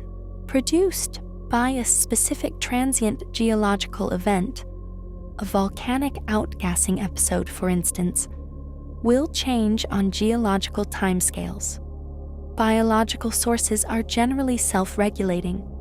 Life maintains chemical gradients against thermodynamic relaxation, keeping the biosignature molecules continuously present. Multiple Webb observations of K2-18b across different epochs will test this. If the DMS signal is constant across years of observation, while the stellar activity signal varies with the known rotation period of K218, the constancy of the DMS is evidence for a biological or at least non-stellar source. The fourth and final component is redundancy. The most compelling biosignature case is one where multiple molecules are detected, each one individually explainable by abiotic chemistry, but whose simultaneous presence in the observed abundances cannot be explained by any single abiotic process. On Earth, the classic example is the oxygen-methane disequilibrium. On K2-18b, the OUS case being built is the CO2-CH4D-MS combination, each individually interesting but collectively suggestive of a biosphere. If future observations confirm DMS, add nitrous oxide, another molecule produced in large quantities by biological nitrogen cycling and associated with life, and find that the overall chemical fingerprint remains thermodynamically inconsistent with abiotic equilibrium. The case would be very strong, perhaps not undeniable in the strictest philosophical sense, but strong enough that the scientific community would, by the same standards it applies to every other conclusion, be justified in concluding that K2-18b has life. And then what? Then we would know, with the same confidence we know that electrons exist, that the universe is expanding, that DNA encodes genetic information, that the Earth is not the only inhabited world, that life, in some form, has arisen independently at least twice in the cosmos, that the origin of life, rather than being a singular miraculous accident, is something the universe does when conditions are right. The philosophical, theological, and scientific implications of that conclusion cannot be overstated. Every major question in astrobiology: is life rare or common? Is intelligent life rarer? Are we alone in any meaningful sense? Would be reframed, not answered, reframed. One confirmed inhabited world beyond Earth would not tell us whether the universe teems with life or harbors only a handful of biospheres, but it would tell us definitively that the answer to the question, is there life beyond Earth, is yes. That is not a small thing. That is arguably the most significant scientific discovery in the history of our species. Chapter 9, What Comes Next? The Road to Confirmation. The K2-18b story is not over. It is, by any measure, near the beginning. The 2023 Cambridge paper represents the opening statement of a scientific argument that will play out over years and decades. The data it presented was rich and suggestive, but the uncertainties are real, and the community has rightly demanded more. More transits, more signal, more molecules, more independent confirmation, more theoretical work. All of that is ongoing. Here is what the next few years look like for K2-18b specifically, and for Hessian world characterization more broadly. More Webb observations of K2-18b itself. The Madhusudhan Group and other teams have been awarded additional Webb time for K2-18b observations. The planet's 33-day orbital period means several transits per year are observable, and each additional transit adds to the total signal. The goal is to push the DMS feature from 2 sigma to 5 sigma, the threshold that would constitute a genuine detection by the standards of physics, or to watch it shrink and dissolve as more data comes in. The specific observational strategy uses Webb's NIR spec instrument in its higher resolution modes, combined with MIRI, the mid-infrared instrument, which extends coverage into the 5 to 28 micrometer range. MIRI opens up new molecular windows. Several molecules relevant to Hessian world chemistry have absorption features in the mid-infrared that are inaccessible to the near-infrared instruments. If the Hessian model is correct, MIRI should see them. If it doesn't, the model needs revision. There is a specific list of molecules that are on the community's watch list for K2-18b follow-up, each one chosen because its presence or absence is maximally diagnostic. Nitrous oxide, N2O, is perhaps the most exciting target. On Earth, nitrous oxide is produced in large quantities by biological nitrogen cycling, specifically by certain bacteria that convert nitrates to N2, and N2O is a byproduct of their metabolism. Nitrous oxide is also destroyed fairly rapidly in Earth's atmosphere by photochemical reactions, meaning it needs to be continuously replenished. A detectable N2O abundance in K2-18b's atmosphere would be very difficult to explain abiotically in a Hessian environment. The abiotic production pathways are constrained and relatively inefficient.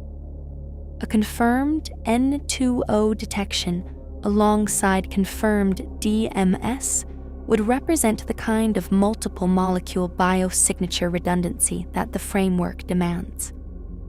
Ammonia, NH3, is another target. In a Hycean world atmosphere, ammonia should be photochemically depleted to low levels unless there is a biological source replenishing it, primarily nitrogen-fixing microbes. Its presence or absence at specific abundances constrains the biological nitrogen cycle in the ocean. Methyl chloride, CH3Cl, chloromethane, is produced biologically in Earth's oceans by marine organisms and has been proposed as a biosignature for hydrogen-dominated atmospheres. It is less abundant than DMS on Earth, but has been modeled as potentially detectable in a Hycean world context with sufficiently deep Webb observations. The program ahead for K2-18b is not just more of the same. It is targeted, molecule-by-molecule scrutiny designed to either build the biosignature case to consensus standards or dismantle it by demonstrating that the observed chemistry fits an abiotic model once the full molecular inventory is in hand.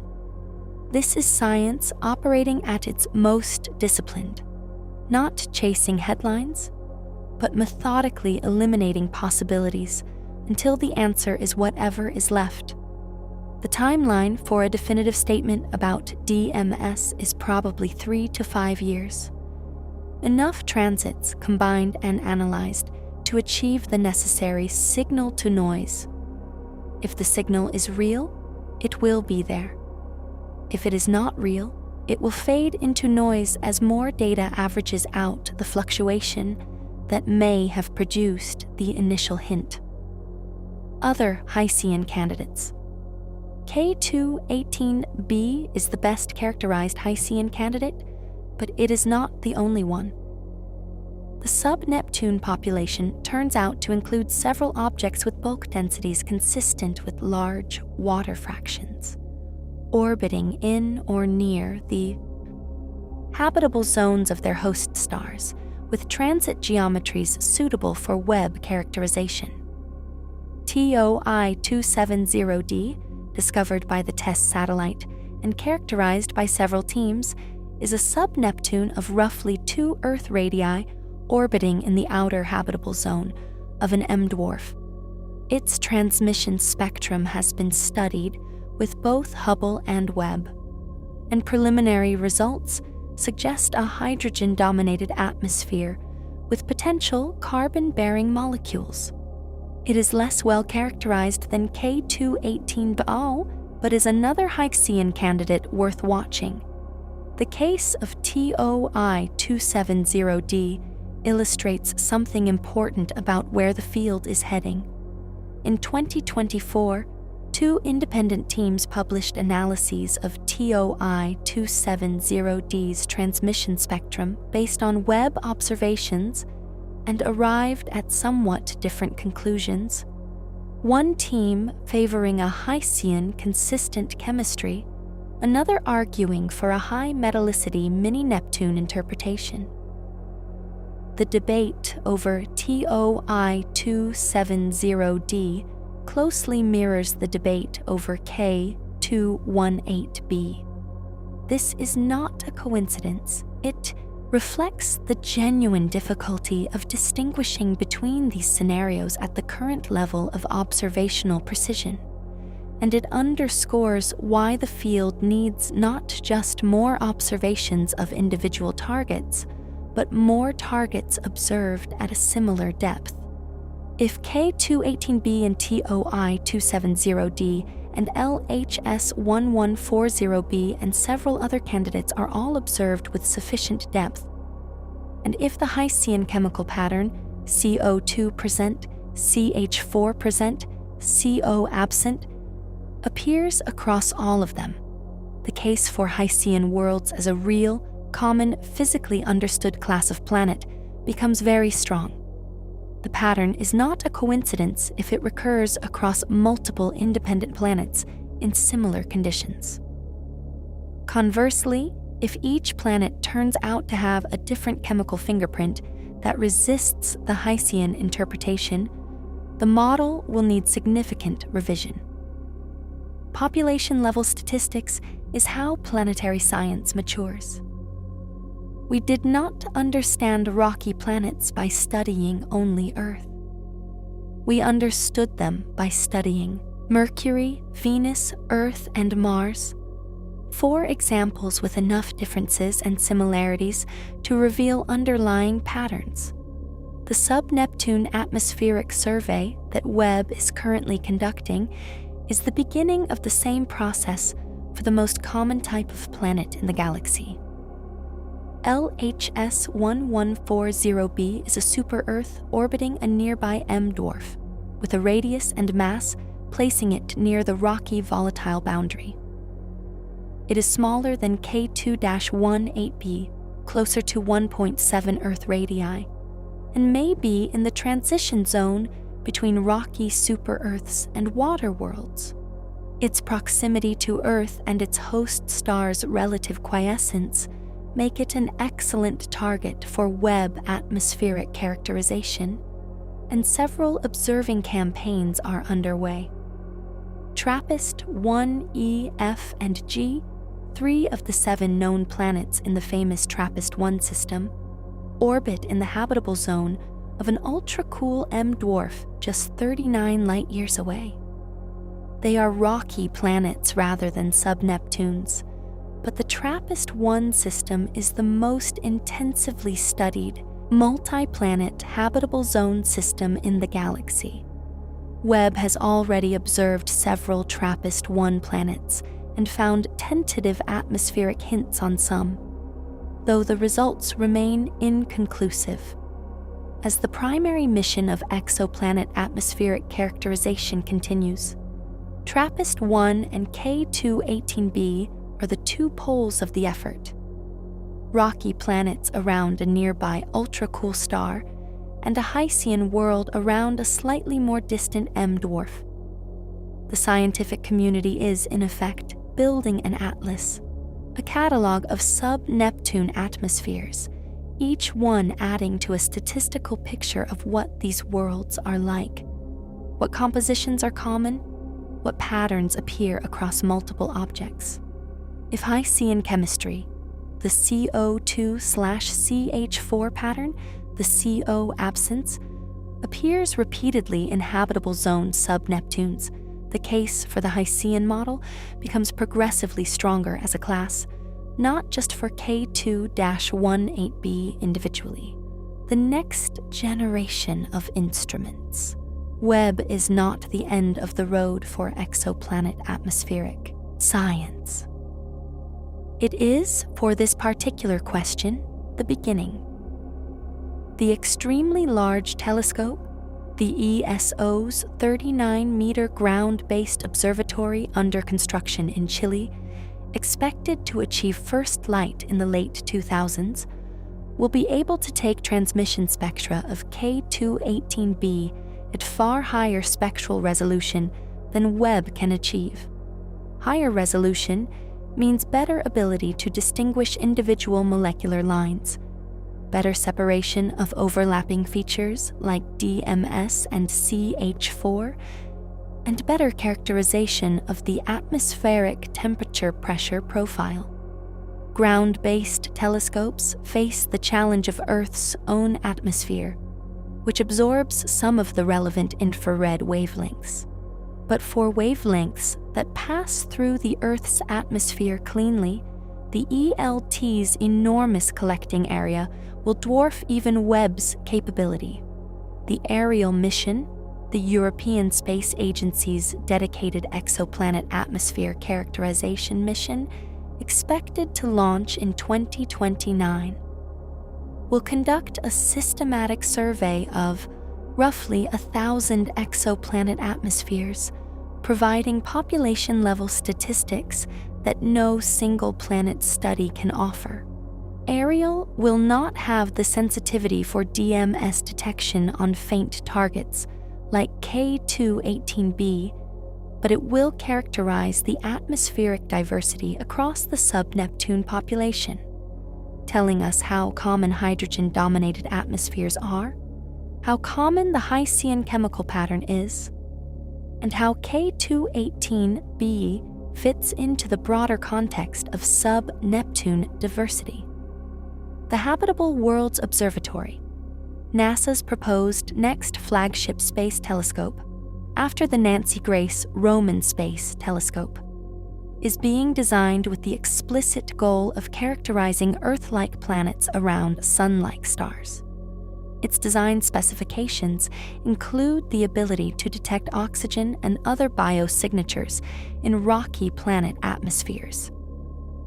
It would not be optimized for K2-18b-like targets, which require infrared capability rather than optical -UV.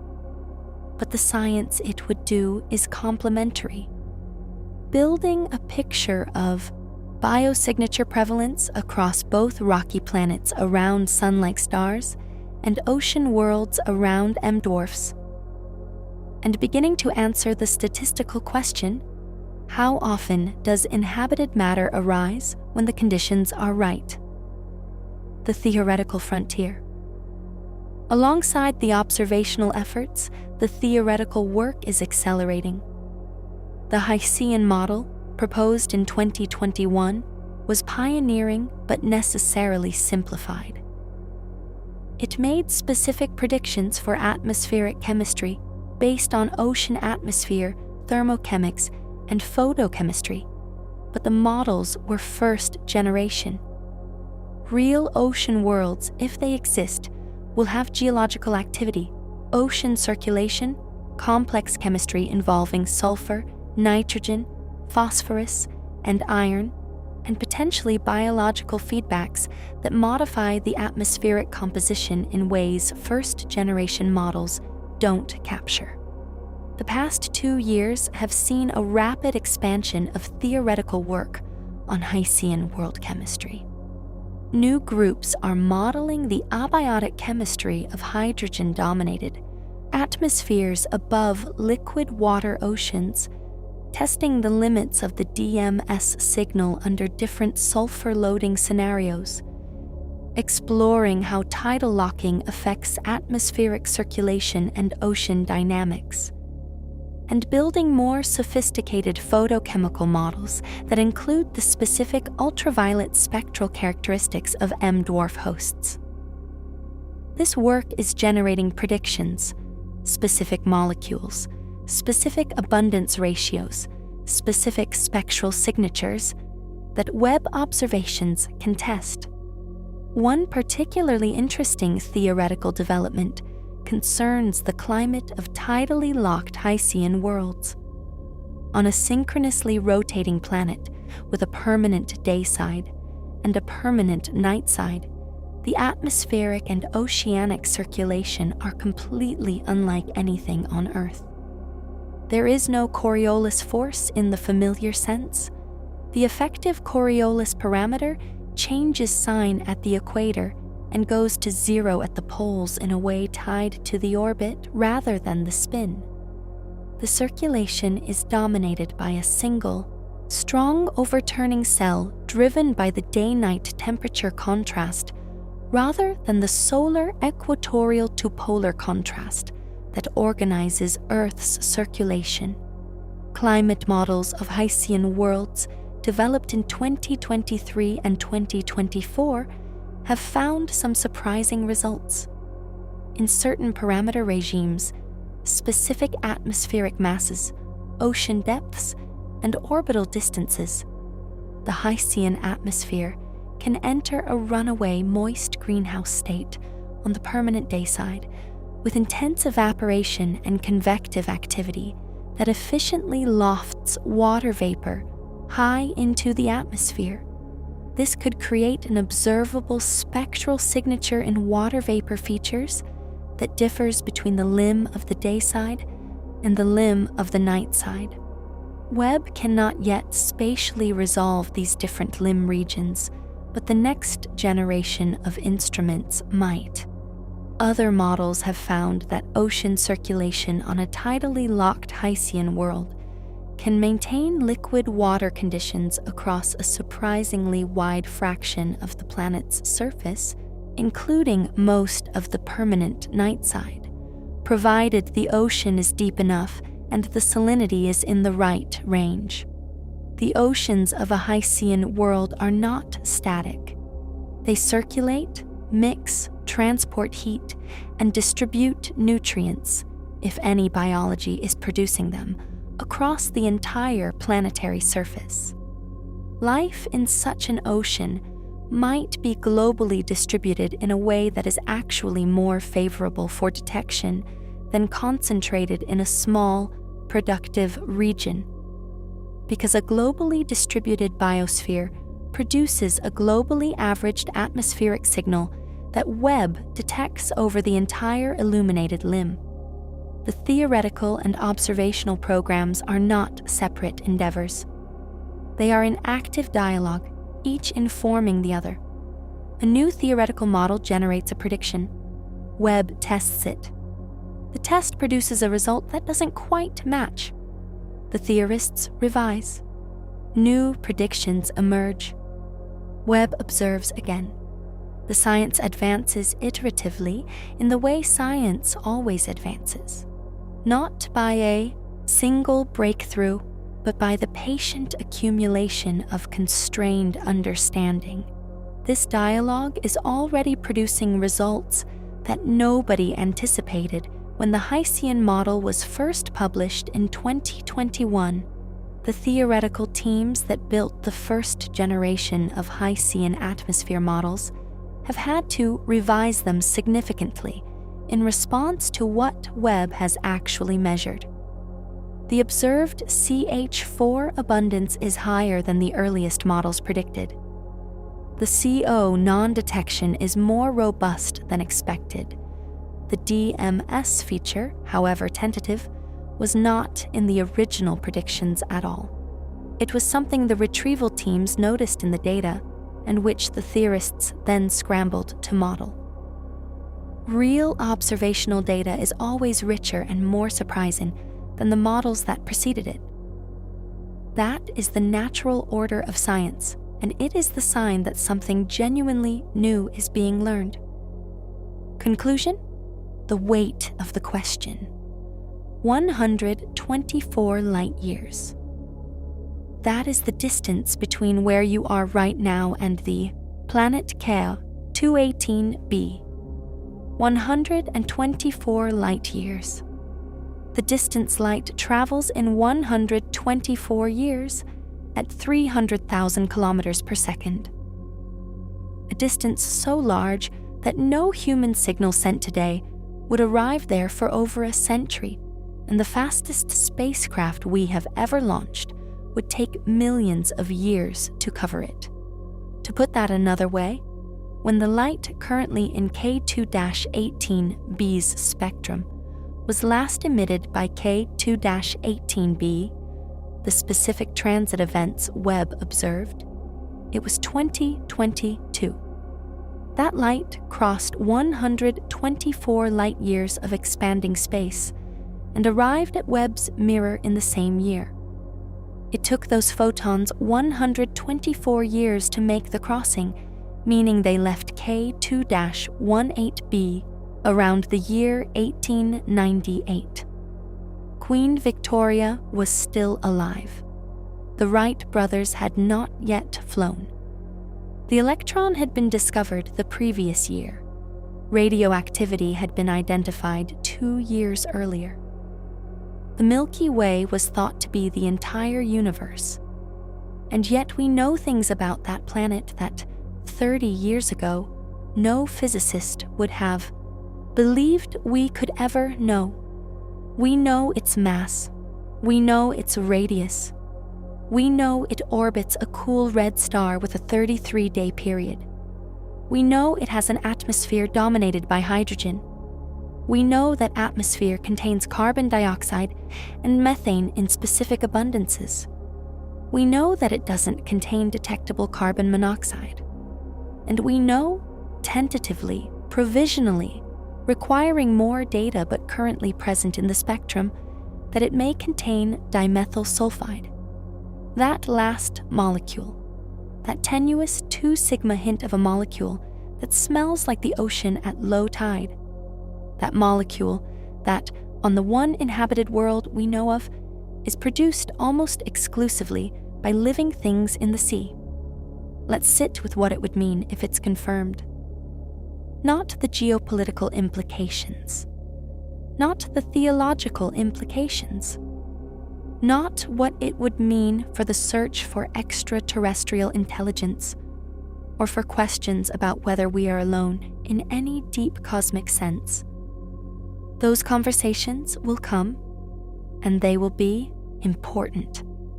But right now, in this moment, let's think about the simpler and more profound thing. If K218b has life in its ocean, then the story of life in the universe is not the story of Earth. It is not the story of a single lucky accident, a chain of improbable events that happened to occur on one pale blue dot in a quiet arm of an average galaxy. It is the story of a process, a chemistry that, given liquid water and energy and time, finds its way to self-replication, a process that has run at least twice in our observable neighborhood, in conditions very different from each other. Once on a rocky world with a thin nitrogen-oxygen atmosphere, orbiting a yellow G-type star, and once on a hydrogen ocean world orbiting a dim red M-dwarf, and produced in both cases an inhabited world. If it happened twice in this small corner of the galaxy, it happened millions of times across the Milky Way. If it happened in a hydrogen ocean as well as a rocky surface ocean, it happens in an even wider range of environments than we imagined. The universe is, in that case, full of life. Not metaphorically, literally. Life everywhere that chemistry permits it. A cosmos not of sterile darkness punctuated by one inhabited world, but of biology, distributed, varied, ancient, ongoing. That conclusion would not require us to change any physics. It would not require us to revise any cosmology. The laws of nature would remain exactly as they are, but the universe they describe would be, in the most profound sense, a different universe than the one we thought we lived in. We have been alone for the entirety of recorded history. Every civilization, every religion, every philosophy, every science has developed in the context of a world where Earth is the only inhabited place we know of. Where life is, as far as evidence goes, a singular achievement of this one planet. Where the night sky, for all its grandeur, is a sterile spectacle of physics without biology. That context shapes everything. It shapes how we think about ourselves, special, unique, the pinnacle of a universe-long development that happened here and only here. It shapes our mythologies, which place the origin of life on this world as a unique creation event.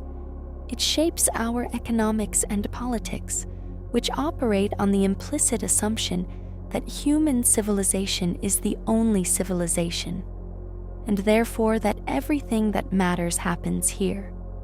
It shapes our science, which has spent centuries asking how life arose on Earth without a comparison case, without the ability to ask whether this exact chain of events was necessary, or whether entirely different chains also lead to self-replication and evolution. A confirmed inhabited Hycean world doesn't just add one more data point to biology. It breaks the context. It ends the era in which Earth is the only reference.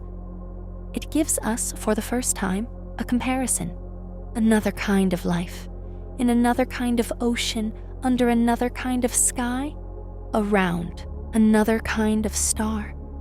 And from 2 data points, even if we can say nothing certain about frequency, we can at least say something categorical.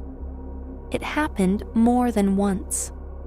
The origin of life is not uniquely tied to this planet's conditions. Biology is something the universe does, not something that happened to the universe here. That comparison will be scientifically transformative in ways that are impossible to fully anticipate. What do 2 independent origins of life have in common? If they share a common chemistry, if both use carbon, both use water as a solvent, both build polymers of some kind, that commonality suggests those choices are forced by physics. That carbon-water life is the universal solution. If they are radically different, if K218b's ocean hosts life built on chemistry we've never considered, that tells us the space of possible biochemistries is broader than we imagined, and that we have been reasoning from a sample of one in ways that have skewed everything we thought we knew. K2-18b may be in the process of ending that, not with a radio signal, not with a spacecraft, not with any of the dramatic scenarios that populated a century of science fiction, with a transmission spectrum, with the tiny, barely perceptible modulation of starlight as a distant planet passes in front of its sun, with the infrared fingerprint of a molecule that smells like the sea, detected by a gold-coated mirror floating in the shadow of a tennis court-sized shield 1.5 million kilometers from Earth. The confirmation is not yet in. The signal needs to strengthen.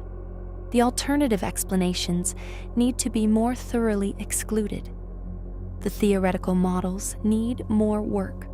The observations need more transits, more photons, more precision. All of that is being done right now by people who understand exactly what is at stake. And while they work, the universe continues doing what it has always done. K218b continues orbiting. K218 every 33 days. Its ocean, if it has one, stirred by whatever tidal and atmospheric forces operate on a tidally locked Hycean world, its atmosphere cycling carbon and sulfur between the water and the sky, its potential biosphere, if it exists, going about its microscopic business in complete ignorance of the fact that a telescope 124 light-years away is reading its existence out of the spectrum of its sky. The life on K218b, if it is there, does not know it is being observed. It has no idea that a species on a small rocky planet in a quiet arm of the Milky Way has built a machine capable of detecting the chemical trace of its existence. It does not know that its DMS is crossing the void. It does not know that the answer to the oldest and loneliest question our species has ever asked, "Are we alone?" may be written in its ocean's chemistry. It is just alive. Quietly, stubbornly, persistently alive, in a dark ocean under a hydrogen sky, around a star too dim for us to see without a telescope. Doing what life does. That is what makes this story larger than any single scientific result. Whether K218b is confirmed as inhabited or turns out to be a beautiful but lifeless ocean world, the act of asking the question, the act of building a machine capable of hearing the answer, is itself one of the most remarkable things our species has ever done. We took photons that crossed 124 light-years of expanding space and decoded in them the chemistry of a distant atmosphere. We built a theory of what kinds of worlds could harbor life and tested that theory against real data from real planets. We created the framework to know the answer when we find it. We are not guaranteed to succeed with K2-18b. The DMS may fade. The Hessian interpretation may be refined to something less dramatic. Some other planet may turn out to be the one that finally tips the scales. But here is what we already know. We have a planet. It is in the habitable zone. Its bulk properties are consistent with a deep ocean. Its atmospheric chemistry matches what we would expect from a world with a global liquid water ocean. The pattern of what is present and what is absent fits the theory of a Hessian world more naturally than any alternative model currently on the table. And in the corner of its spectrum, faint but there, is a molecule that on Earth means the ocean is alive. The evidence is not sufficient for certainty. It is sufficient for paying very close attention. James Webb looked too deep into space and found something that, by the models we had before 2021, had no business being there. Not just the chemical pattern of a Hessian world, that was surprising enough, but the hint of biology. The whisper from an ocean 124 light-years away that something in the water is alive and breathing and leaving its trace in the sky above it. Maybe it's a mirage. Maybe the spectrum will clarify and the DMS will fade, and the alternative abiotic explanations will fit the data better. Maybe K2-18b turns out to be an interesting but uninhabited ocean world, its chemistry suggestive, but ultimately lifeless. Its DMS-like feature, a product of sulfur photochemistry in a hydrogen envelope, rather than the metabolic output of a biosphere. That would be a disappointment. But it would also be science working. A hypothesis tested, found insufficient, revised. Knowledge advancing through the exclusion of possibilities until the right answer is the only one left standing. And if the DMS grows stronger, if the next set of observations deepens the signal and eliminates the alternatives one by one, if the contextual evidence accumulates to the point where the biological interpretation is the only parsimonious one, then we will be standing at a threshold that no generation before ours has ever stood at. The threshold of knowing that somewhere out there, in the darkness between the stars, on a world we will never visit, around a star too dim to see with the naked eye, in an ocean too deep and dark and alien for any human to survive, something is alive. The universe is not empty. We are not alone. James Webb is still looking.